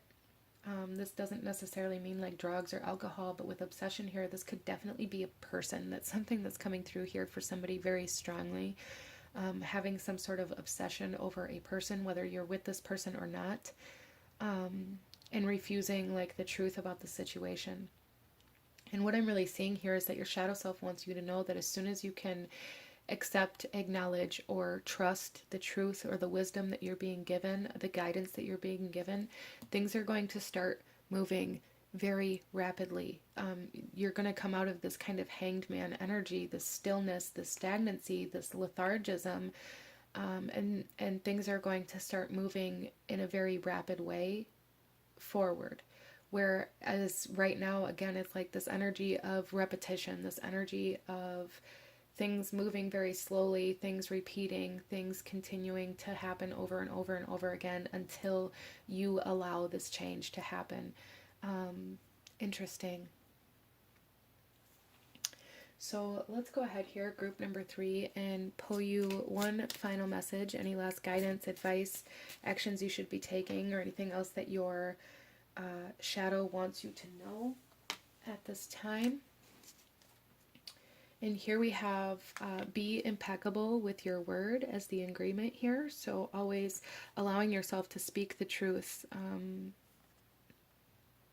only saying things that are productive to you and to your life, right? But release the need to be right, group number 3. And it's interesting here that we have here like 2 angels with their backs to us, and it's almost as though your spiritual team feels like you've turned your back on them by denying this guidance or this information. Interesting. But the message here is, when you believe something, you assume you are right, and you may even destroy relationships in order to defend your position. Let go of the need to defend your position. Let go of the need to defend your position.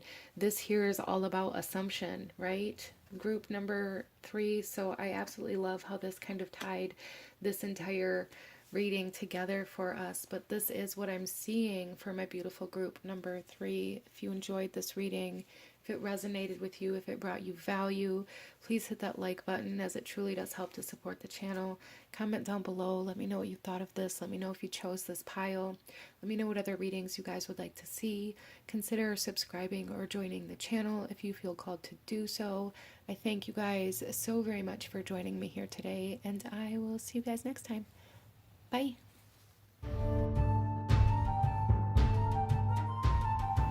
Hello, my beautiful group number 4, those of you that chose the Light Vision Tarot with the beautiful moss agate stone here. This reading is for you, and we are looking at messages from your shadow self. So before we get started, I do want to take a second to kind of clear the space and clear any negativity and bring in kind of a raising of vibration to bring us into a space of being open to receiving these messages. Okay, so if you have headphones in, or if this is loud at this time, you may want to turn it down just so that this is not so harsh. But let's go ahead and take a second to take a deep breath, a deep cleansing breath, and allow ourselves to clear any negativity and raise our vibration.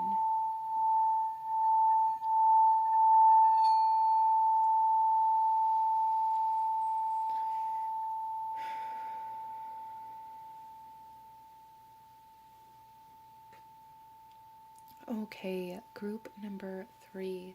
Let's go ahead and get into your reading here, and we are going to start off with a message from the Blind Spot Oracle, and we're going to get a little bit of an intuitive feel of the energy and the message that your shadow wants to bring forth, and then we'll read this message out of the book before shuffling the rest of the cards as we go. So group number 4,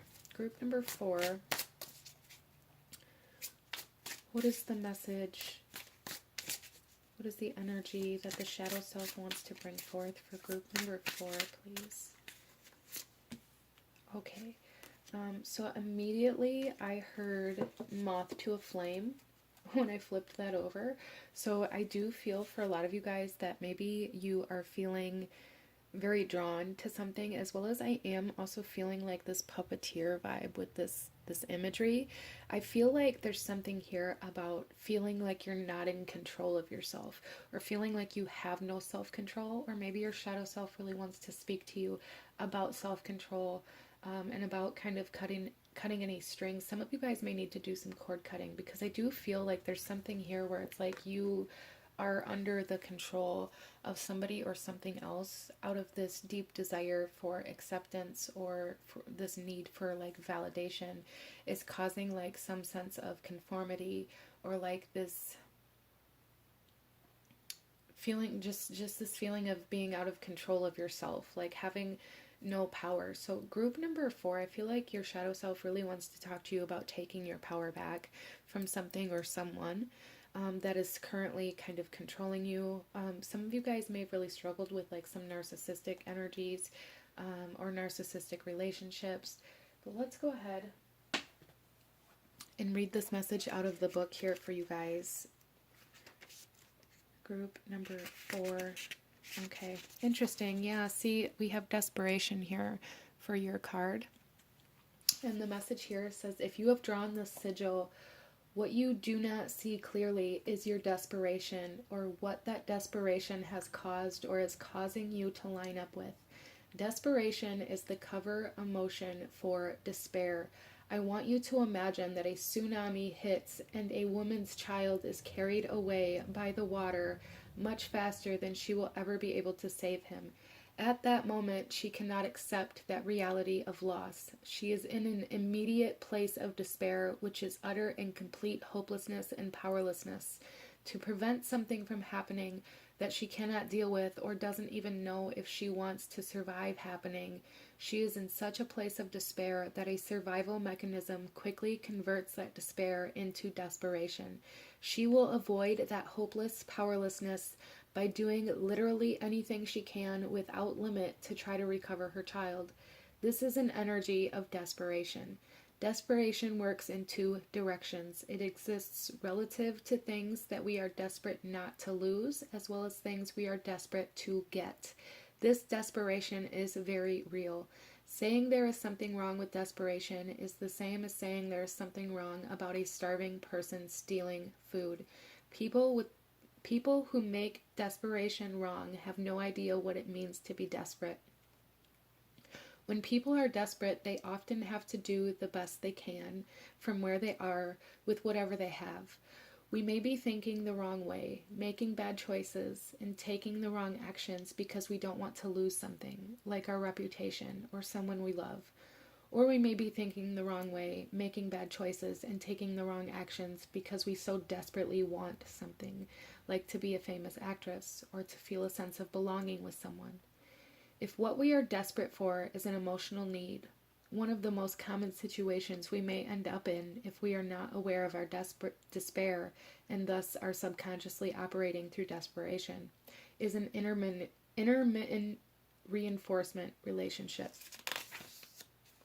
To explain this, I want you to imagine that there is a laboratory, and in the laboratory there is a rat in a cage.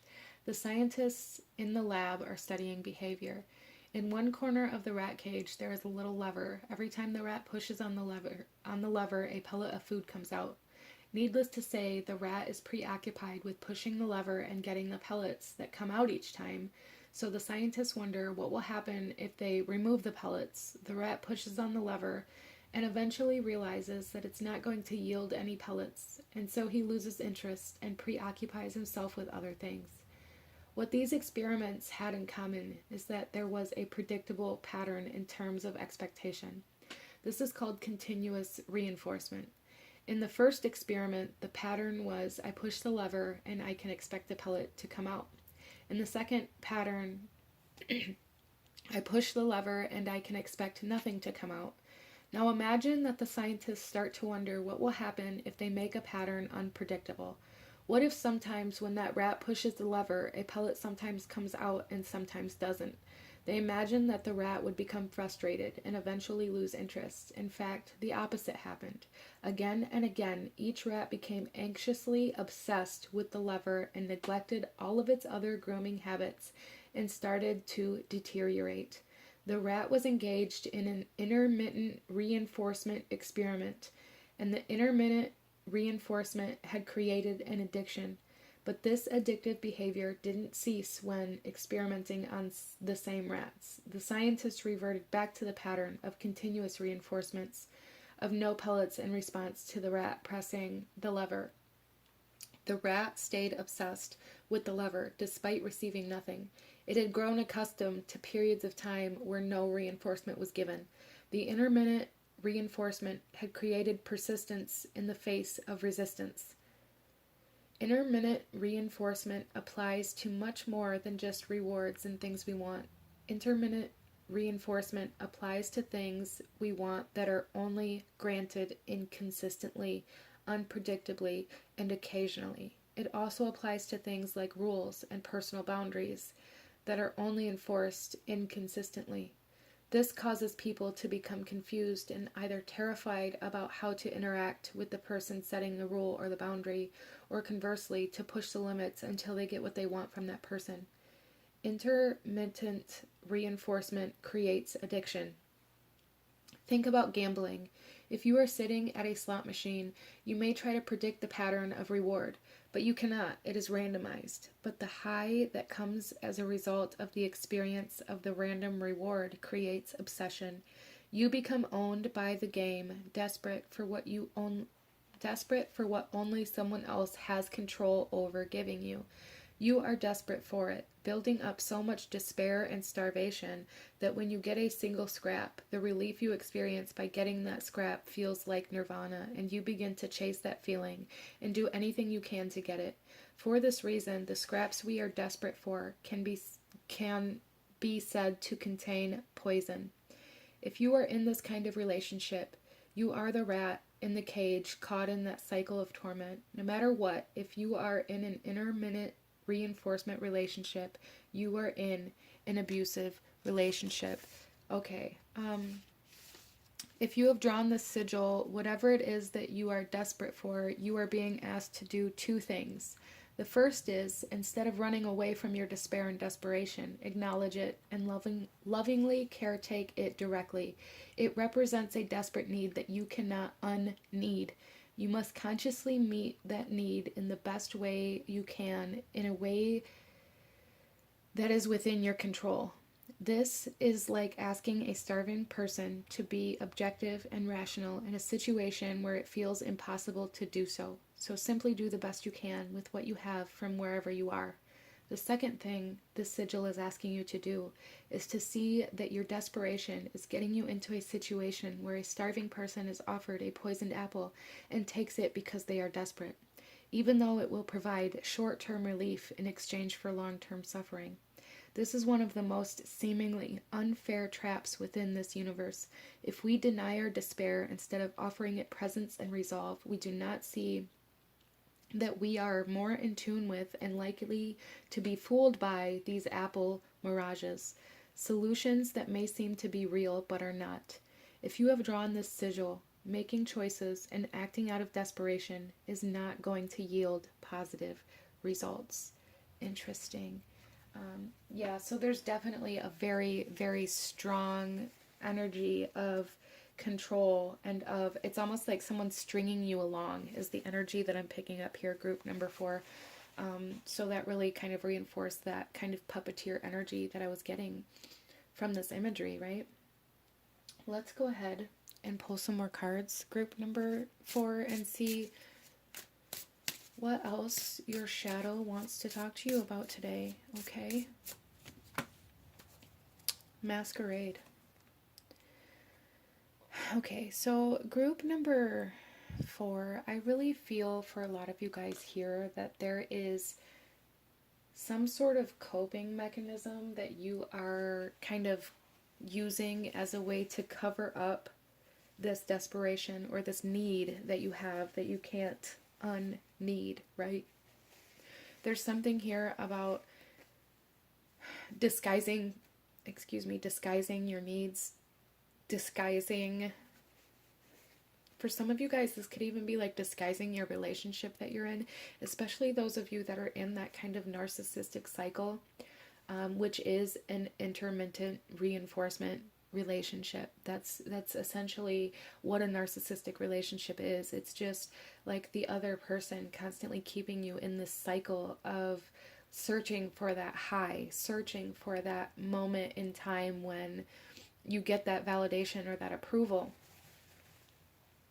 And I feel like you guys are in this state of resistance and trying to cover up the truth of the situation that you're in out of this self-preservation type energy, or out of this need to,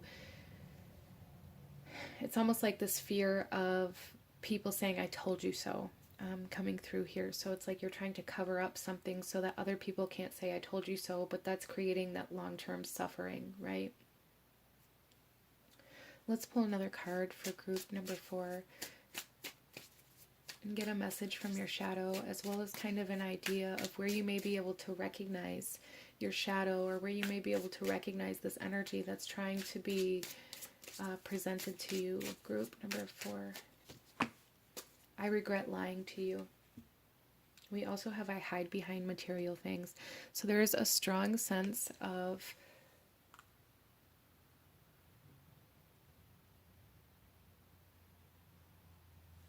wow, okay, so group number 4, there is definitely a strong sense of desperation here, a strong sense of kind of hiding behind this mask, hiding behind regret, hiding behind your desperation, hiding behind this idea that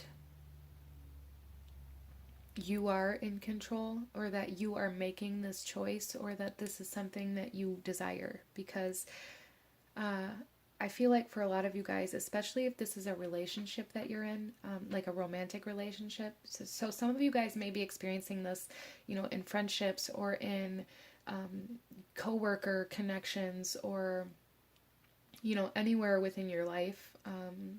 But so just apply it where it resonates, as this is a general reading. But overall, what I'm really feeling here is that your shadow is trying to tell you that you are denying yourself by trying to seek the approval of somebody else. You're giving your power away completely to somebody or something else out of this need for acceptance, out of this need for potentially to prove somebody else wrong, or to not hear I told you so. And I feel for a lot of you guys, you're in this state of, like currently in this state of regret for not opening up to other people, or even having this fear that other people aren't going to believe that you are in this kind of addictive cycle or pattern. And so a lot of you guys may find that you just lie to other people and say I'm fine, or things are going great, or like you have this mentality that you have to present yourself and other people that are involved in this in a way that covers up the truth. And again, that's creating more of that long-term suffering. So I feel like group number 4, a lot of you guys are really needing somebody that you can open up to, that you can tell the truth to, that you can acknowledge the truth with, instead of denying that it exists. Let's pull some more cards for group number 4, please.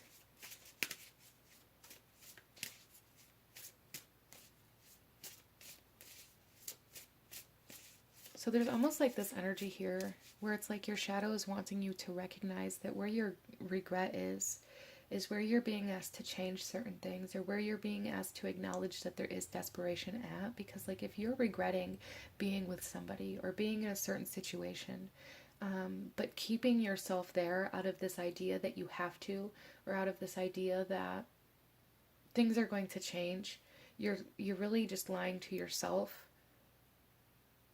And I feel like a lot of you guys know that. I do feel for a lot of you guys here that you've spent an immense amount of time trying to cover up the actions or the experiences that you've had with other people, like trying to present yourself or your relationship to other people or to the public or to the outside world as though it's something that it isn't, out of this need for people to see you a certain way.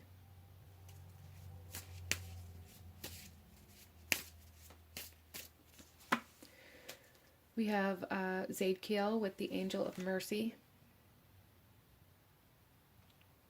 which again is really telling me, like, in order to,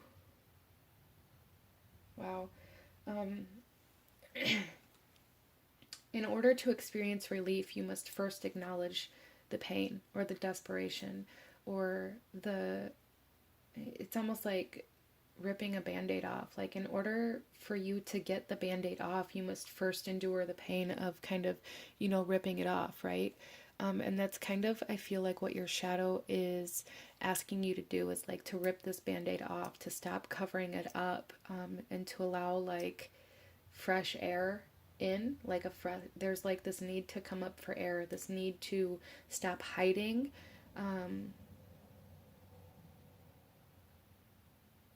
Interesting. It's almost like I'm also kind of seeing this analogy of like the 12-step program. Like the first step is acknowledgement, or admitting that there is a problem. And I feel like that's what your shadow really wants from you, is to like acknowledge that there is a problem, instead of maybe pretending like there isn't. And again, this is going to come through differently for everybody, as it is a general reading. So allow yourself to apply it where it resonates for you in your life. We also have the Lady of Masks, the Shaper. Reclamation, vanity, and surface appearances, which is exactly what I got with this masquerade energy. There is this need to really rip off the mask, to rip off the band-aid, to allow yourself to see like the raw truth instead of living a lie. However that resonates for you, group number 4. But this is really what I'm seeing. Like, you guys are giving your power away to a situation or a relationship out of this need for that unpredictable validation. And it's time to reclaim your power. It's time to stop worrying so much about what other people see, what other people think, what other people are going to do, what other people's opinions are, or like the outside world. But there is a need to really reclaim your power and stand up for yourself, and kind of acknowledge your current situation.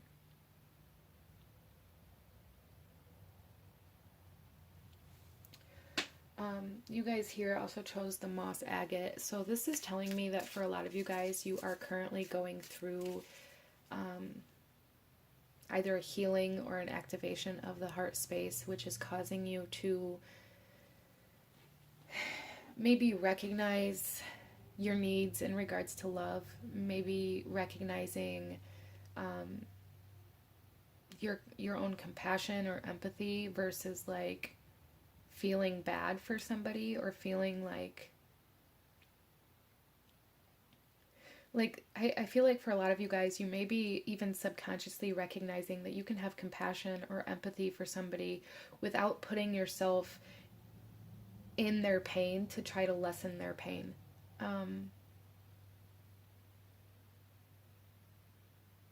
There's also something here about forgiveness trying to come through. Forgiving yourself or forgiving others in order for you to be able to move on or to acknowledge the truth. Let's go ahead and get you some tarot, group number 4, and see what else your shadow has to say to you today. Judgment. Yeah, it's time to end this cycle. It's time to break this chain. It's time to release and let go of this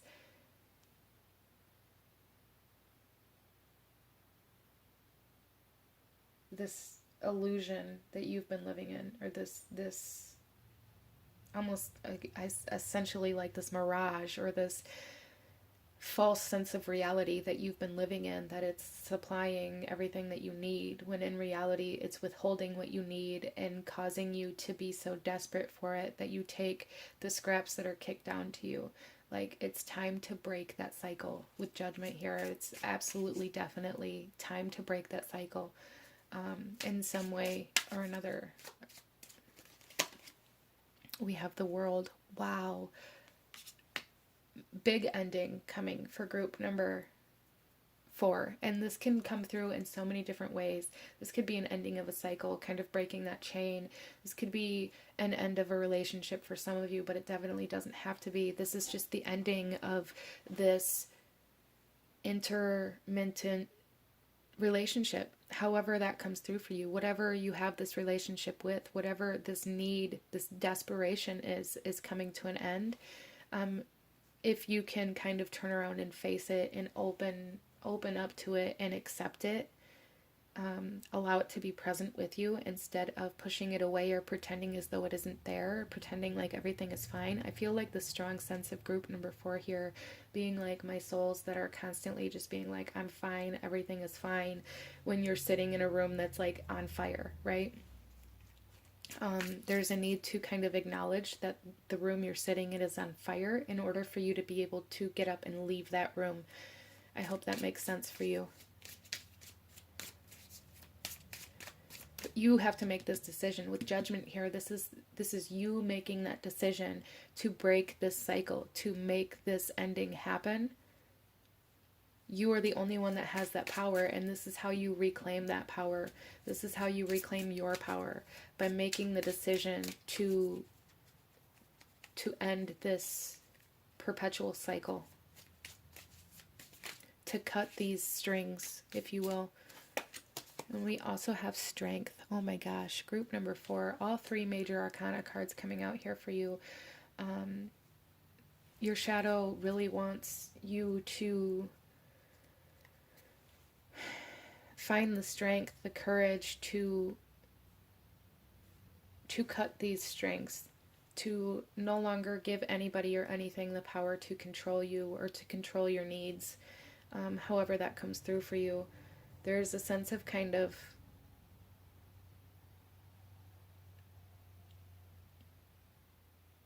rewilding yourself here, like really unlearning certain patterns of behavior that you were kind of forced or taught to submit into in order to have your needs met. There's like a huge releasing of that happening here for group number 4, that you're being asked to really embrace this releasing of.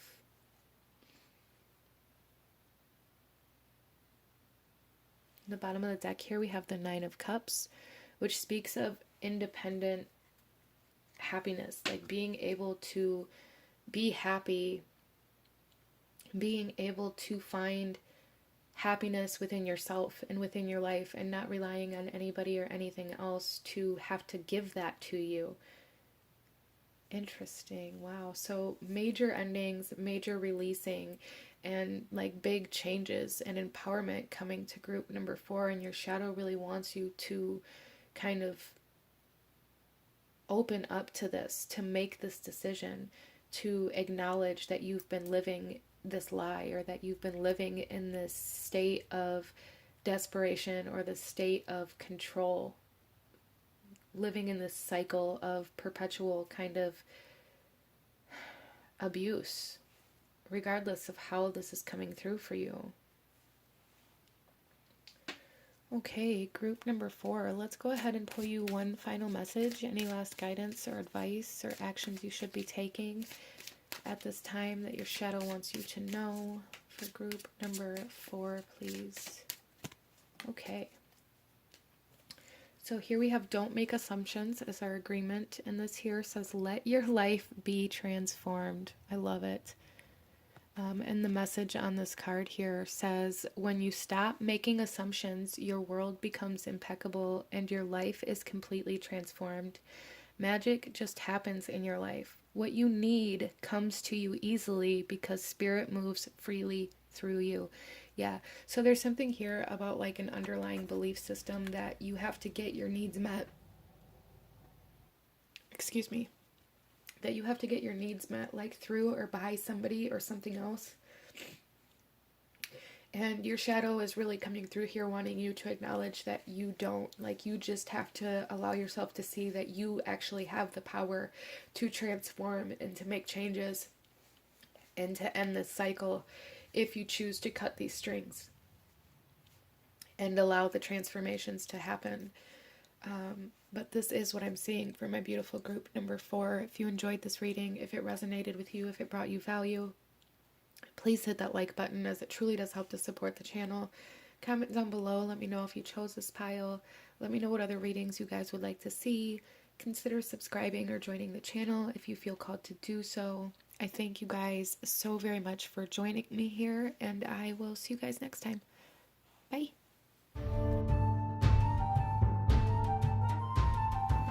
Hello, my beautiful group number 5. Those of you that chose the Game of Thrones Tarot with the rainbow fluorite here, this reading is for you. Excuse my voice, I am getting over a cold. I'm feeling much better, but I'm not sounding any better.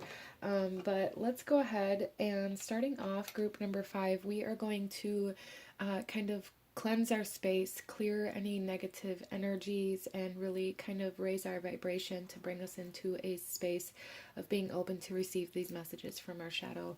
So if you have headphones in, or if the volume is kind of loud right now, I do kind of suggest maybe turning it down for a moment so that this isn't quite so harsh. But let's go ahead and take a deep breath in, a deep cleansing breath in, and go ahead and release it along with any negativity, raising our vibration.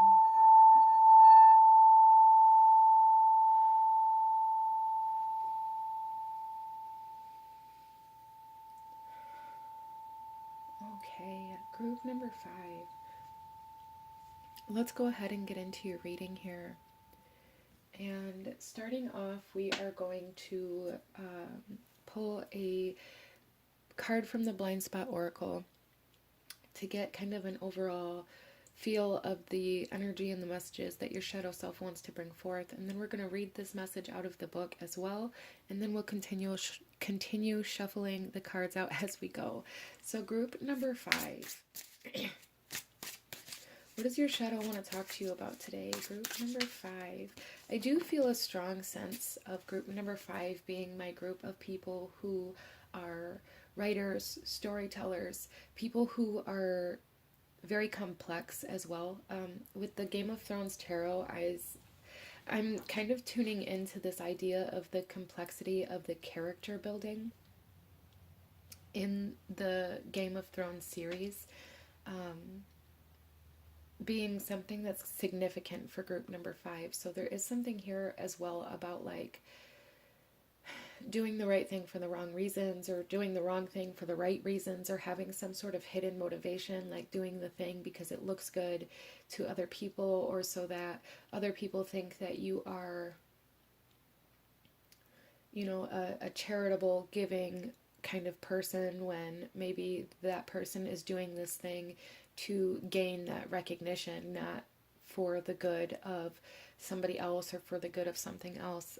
That kind of energy is coming through here quite strongly for group number 5. But let's go ahead and get into this. We have number 19 here. Okay, so kind of the energy that I'm picking up from this image is the idea of trying to fit.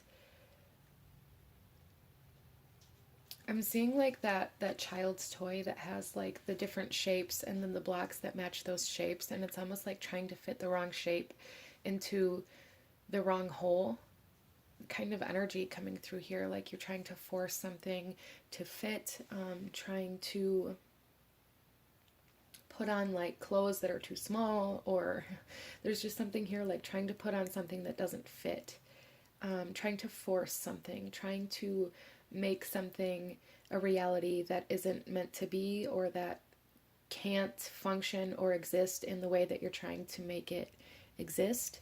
Interesting. So let's go ahead and read this message, group number 5, and see what the book has to say. This is number 19. So you guys may be kind of coming to the end of a road, of a cycle, of a practice. Oh yeah. Okay. So number 19 here, the word here is non-commitment. So like this kind of energy here of not being able to commit to to the right path, or to something that fits. Or even for some of you guys, I'm seeing like this like a wedding dress, like not being able to commit to a particular person or path, or like I keep hearing like commit to the dress, like say yes to the dress type situation here. Interesting. But let's read this message. If you have drawn this sigil, no matter whether or not you are admitting it, and no matter even whether or not you are aware of it, you are not committed. Commitment is a state of dedication. It can be defined simply in this way. To commit to something is to give your energy to something. It is to put yourself into something. The more committed you are to something, the more of your energy, and therefore yourself, you will put into that thing. If you sit with this idea of commitment for a minute, you might already be experiencing the awareness of where you are not committed, and potentially even what exactly scares you so badly about commitment. In the scenario at hand, if not, I want you to ask yourself, what is so scary about giving my energy to something, or putting myself fully into something? Ask yourself this question in the context of the situation at hand. Here is a hint. Most fears on this earth boil down to the intense fear that something will be lost. For example, even if your fear is that you will gain problems, the flip side of that fear is the fear that you will lose inner peace. Some people simply fear and therefore avoid commitment in general. The most common fear experienced by people who fear commitment is the fear of being trapped and therefore losing freedom. If you fear commitment, your fear has caused you to develop an addiction to the sweet security of escape. Decisions are the ultimate fear if you fear commitment in and of itself. You especially fear making decisions because you feel that by doing so you will lose options. You fear making the wrong decisions and being trapped with the potential consequences, especially losses, of that choice. And this is your personal subconscious definition of failure. If you are not committing, it is likely that you have a subconscious commitment in this situation. When it doesn't seem like we are committed, it simply means we are committed to something else. For example, a person may not seem committed to working on something because they may actually be committed to relaxing or committed to escape. We are usually operating according to a subconscious commitment when we say, I'll try, instead of I will. This is because for people who are genuinely committed, they own their free will instead of leaving outcomes in the hands of other people or circumstances. We are always committing to something. Whether or not we are aware of what we are committed to or not is another thing. We often don't want to admit to our real commitment because it makes us feel like we are a bad person. If you have drawn the sigil, the only way to create any improvement in this situation is to become aware of what you are really committed to and to either commit to what needs to be committed to in this situation or to clearly choose not to commit and communicate that to others. You cannot have one foot in and one foot out. Interesting. So, group number 5, something that kept coming up as I was reading that message for you was kind of like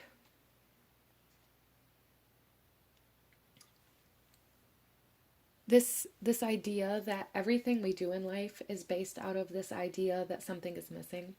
For example, if you're getting into a relationship because you feel like being single is a bad thing, right? You may be getting into that relationship for the wrong reasons. If you are, there's something here about like committing to something or doing something for the wrong reasons. Again, like kind of like I said in the beginning, but there's something here where it's like it's all based out of feeling like, or feeling lack. Like everything we do in life is driven by lack. Everything we do in life is driven by feeling like something's missing or we don't have something, and that's why we're taking these actions. And there's something here where it's like your shadow self is really wanting you to become aware of what it is that you feel like you're missing and why it is you feel like something or someone outside of you is going to fill that hole. Because I feel like there's something here where there's a need to kind of grab back a hold of your own free will and allow yourself to fill that hole instead of trying to force something or someone else into that shape, right? Interesting. Let's go ahead and pull some more cards for group number 5 and see what else wants to come through here. Group number 5, messages from your shadow self. We have forgetting oneself. Yeah, so there's definitely something here where your shadow self is really, really, really wanting you to acknowledge that you have more power than you realize, that you are able to fill all of these holes, all of these gaps, all of this lack that you feel like something outside of yourself or someone outside of yourself is supposed to fill.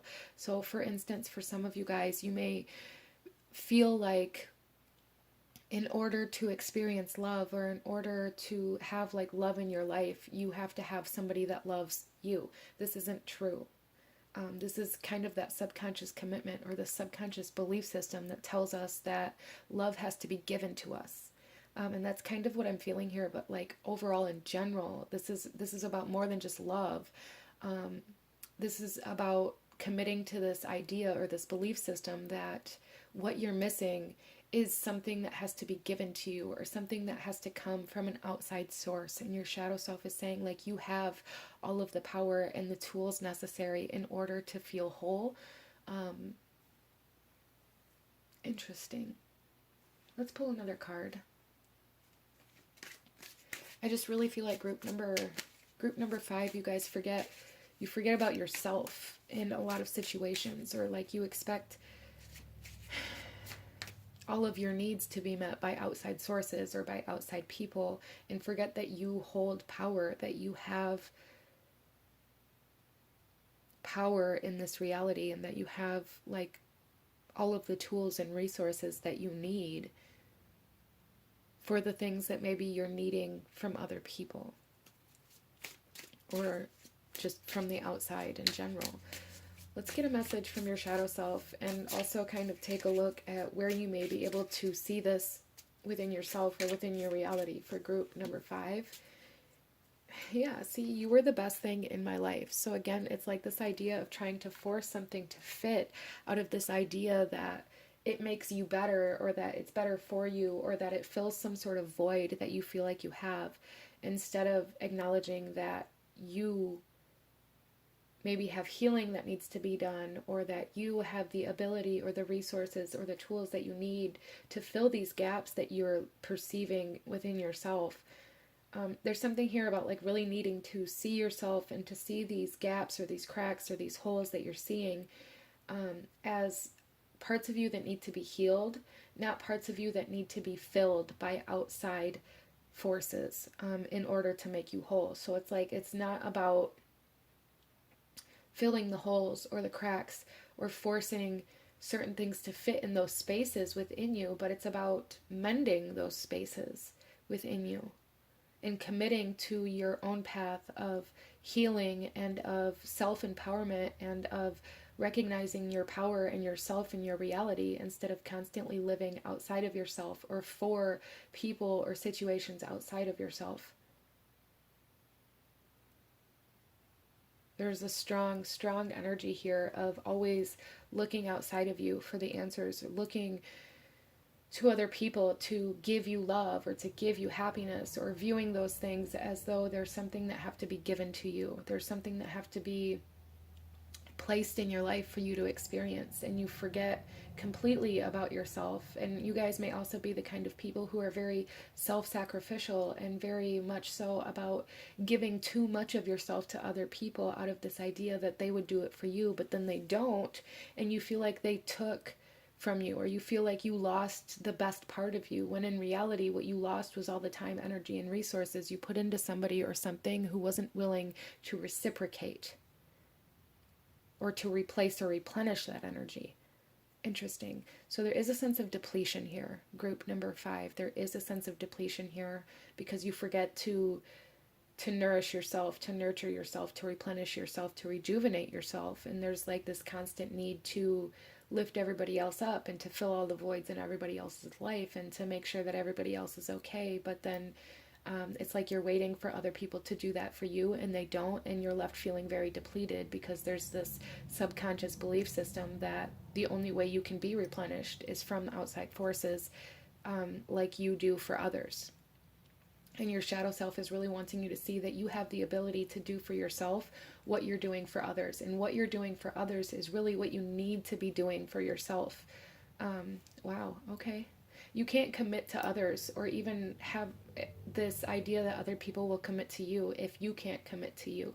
If you can't commit to your own path and your own journey, instead of constantly playing this kind of, secondary role, or this secondary role in somebody else's story. There's a need to like play the lead role in your own.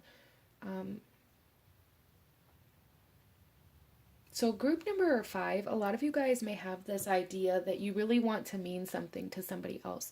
And it may be very subconscious. You may not even acknowledge this yet, but there's something here where it's like you really need to mean something. You really need to be something big in somebody else's life, or like have this major impact in somebody else's life. And it's like you've spent your entire life trying to find where you fit in somebody else's life. And it's like you're constantly just becoming like this moment in time in their reality.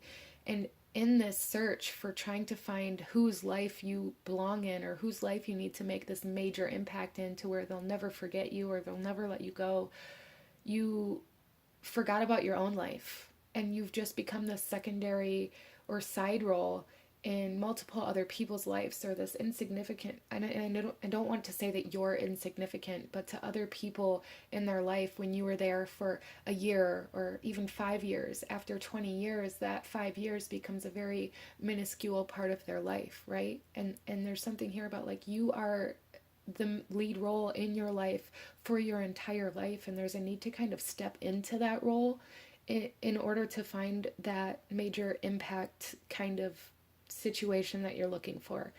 Interesting. It's a very interesting reading. Let's pull another card, group number 5, and see what else wants to come through here. We have Hasmed with Angel of Annihilation. Yeah, so there is like a major energy here of really trying to force your way into being this fixer, or like trying to force things to stay together or to mend or like to heal, or like really trying to force your way into like being this major impact or this major kind of significance in other people's lives. And what that's doing is causing you to look at your own life and the power that you have over that as like it's less significant than your role in other people's lives. And your shadow self really, really wants you to acknowledge how you're neglecting yourself, trying to lift other people up. Like you have constantly been this person who helps other people achieve their dreams while you leave your own dreams behind. Wow. Okay. So let's pull another card. Group number 5. Hades, Lord of Riches.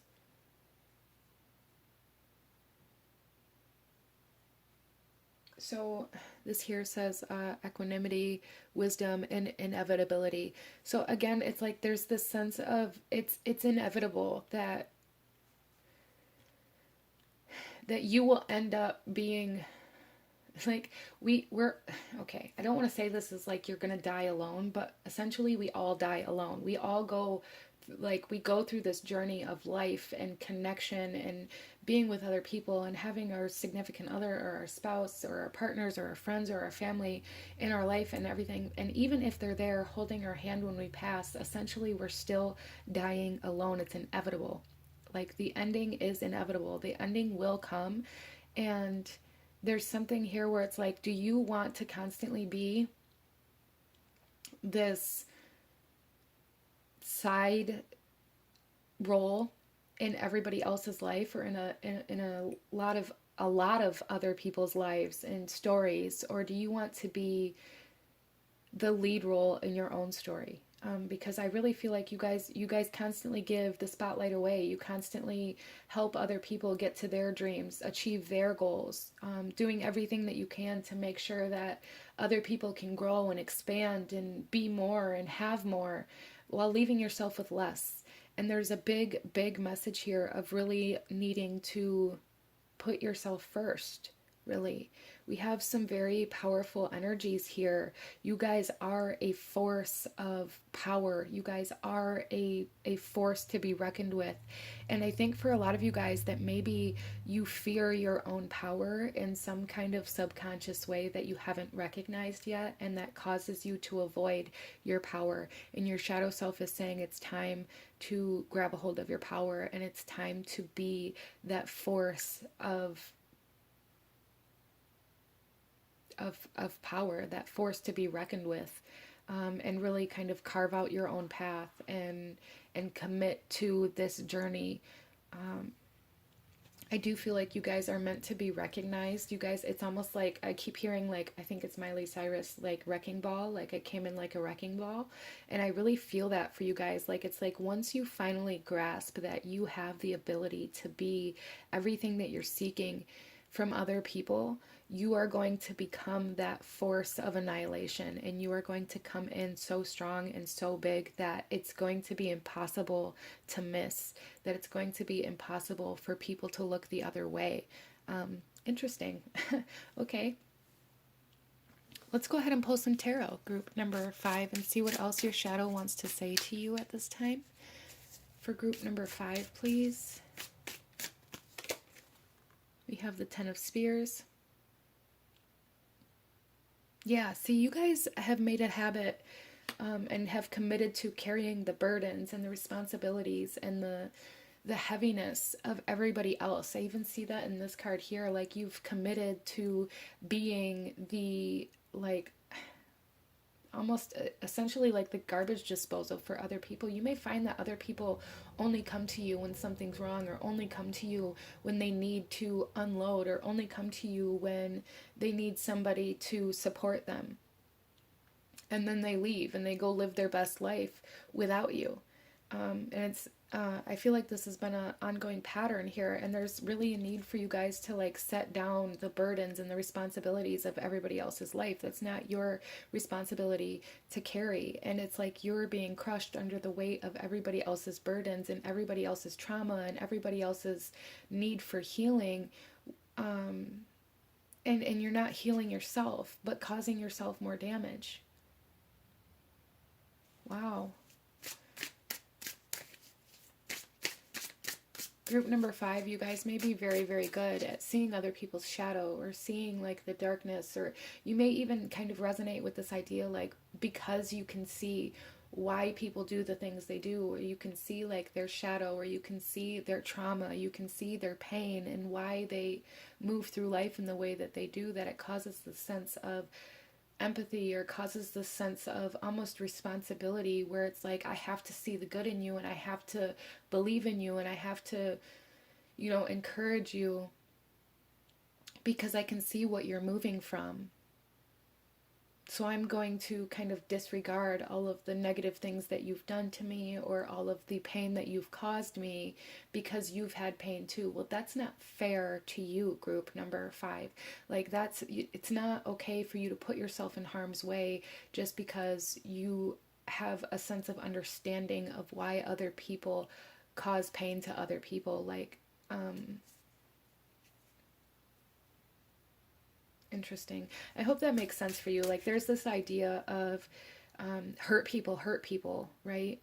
And I feel like group number 5, you guys recognize that on a very deep level. You recognize like why people hurt people, like why, like you recognize their pain that causes them to hurt you, and therefore it's like you just disregard the fact that they hurt you. And your shadow self is saying like it's time to really put an end to carrying all of this weight for everybody else. You need to stop making yourself the punching bag for everybody else's problems, and then perceiving it as though like you're losing something when they walk away and just leave you with all of their baggage. Wow. Okay, let's pull some more cards here, group number 5. Justice, balance, equality, reciprocation. This is all about the way that we interact with other people. This is about, again, like it being, you know, and I know there's a lot of people that are like, life isn't fair, blah, blah, blah, which that is true, but there is like this sense of reciprocation in relationships and fairness, and kind of like this almost unspoken law of having each other's back, right? It's not just you have their back and then they let you fall when the weight of their burdens gets too heavy. Like, there is really a need to balance these scales here and to include yourself in your life, group number 5.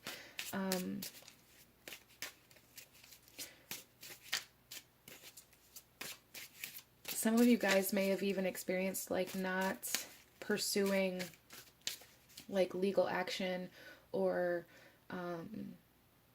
any sort of justice outside of a situation, out of this idea that life isn't fair, or that, you know, this person only hurt you because they experienced pain, or they only took from you because they've been taken from. And at group number 5, I just really feel like you guys are very, very depleted, and there's really a need to balance these scales. Some of you guys, maybe if you're in like some sort of court case, there is a need to know that I feel like things will go in your favor.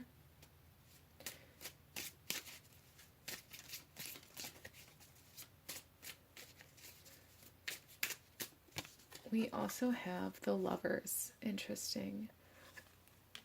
So again, with justice here, this is like Libra energy. This is the energy of like equality and balance and harmony, and also like this energy of how we interact with each other, and always being able to see, like always being able to put yourself in somebody else's shoes type situation here. And with the Lovers, this is again bringing us into this idea of trust, and this idea of commitment, this idea of communication and networking. So there's something very significant about the way you interact with other people, and the way you carry everybody else's burdens and traumas and pain, and how it causes you to sacrifice yourself. So there is truly a need, group number 5, for you guys to heal yourself, to bring yourself back into the equation. It's not just about the other person. It's not just about putting yourself in somebody else's shoes.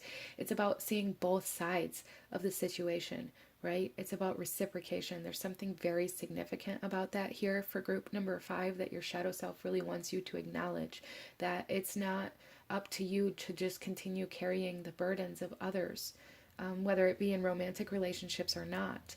It's not just up to you to carry the weight of the world, okay? There's a need for you to put that weight down. Or even for some of you guys, there's a need to like really take a good hard look at the relationships that you have committed to, or and that maybe haven't committed to you. Like there's something here about really needing to take a good hard look at the connections in your life, and really being very discerning and allowing yourself to acknowledge the people in your life that are only there to use you as their punching bag, the people in your life that are only there to leave their burdens, the people that are only there to take what they need.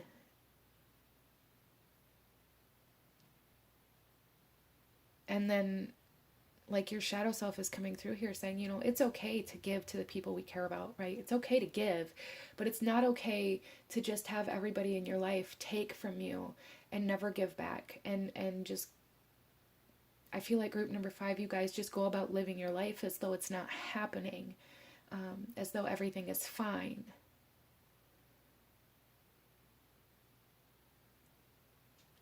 Okay. And then the bottom of the deck, we have the 3 of Spears. Yeah, see, it's like you're waiting for them to give you back what you've given. You're waiting for people to treat you the same way that you've treated them. You're waiting for people to, check on you, to ask if you're okay. And with this being here, this is telling me that subconsciously you're committed to this idea that if you continue to wait, or you continue to hold out, or if you continue to stay in these people's life, that eventually they'll see your value. When in reality, what your shadow self is trying to tell you is that it's time to take sail. It's time to move on. It's time to explore new territory, and to follow where you want to go, and to follow where you are embraced, and where you are supported as well. Wow. Okay, so let's go ahead here, group number 5, and pull you one final message. Any last guidance or advice or actions you should be taking that your shadow self wants you to know at this time for group number 5, please? So what I'm seeing here, you guys, with the Lovers card, is that there is a need to really acknowledge who it is that you trust, and who it is that you don't trust. And that's going to show you a lot about who's in your life to just dump all of their burdens and their weight on you, and who's there to just take, and who actually is there to help you and to support you and to love you. There's really a need to like really acknowledge that, and really take the time to like observe the relationships that you have in your life. Interesting. And here, our last message, our agreement is always do your best. And this here says take action on your ideas. And the message here says doing your best means to take action. You can have many great ideas in your head, but without action upon an idea, there will be no manifestation, no results, and no reward. And we see that here with the 3 of Spears, like constantly waiting, constantly like the sense of hesitation, the sense of not being able to commit to your own path because you feel responsible for everybody else's weight and for everybody else's needs. There's a need to really put that down and allow yourself to take action towards yourself. Group number 5. Wow, so pretty powerful messages here, but this is what I'm seeing for you guys. If you enjoyed this, if it resonated with you, if it brought you value, please hit that like button, as it truly does help to support the channel. Comment down below, let me know what you thought of this. Let me know what other readings you guys would like to see. Let me know if you chose this pile. Consider subscribing or joining the channel if you feel called to do so. I thank you guys so very much for joining me here, and I will see you guys next time. Bye.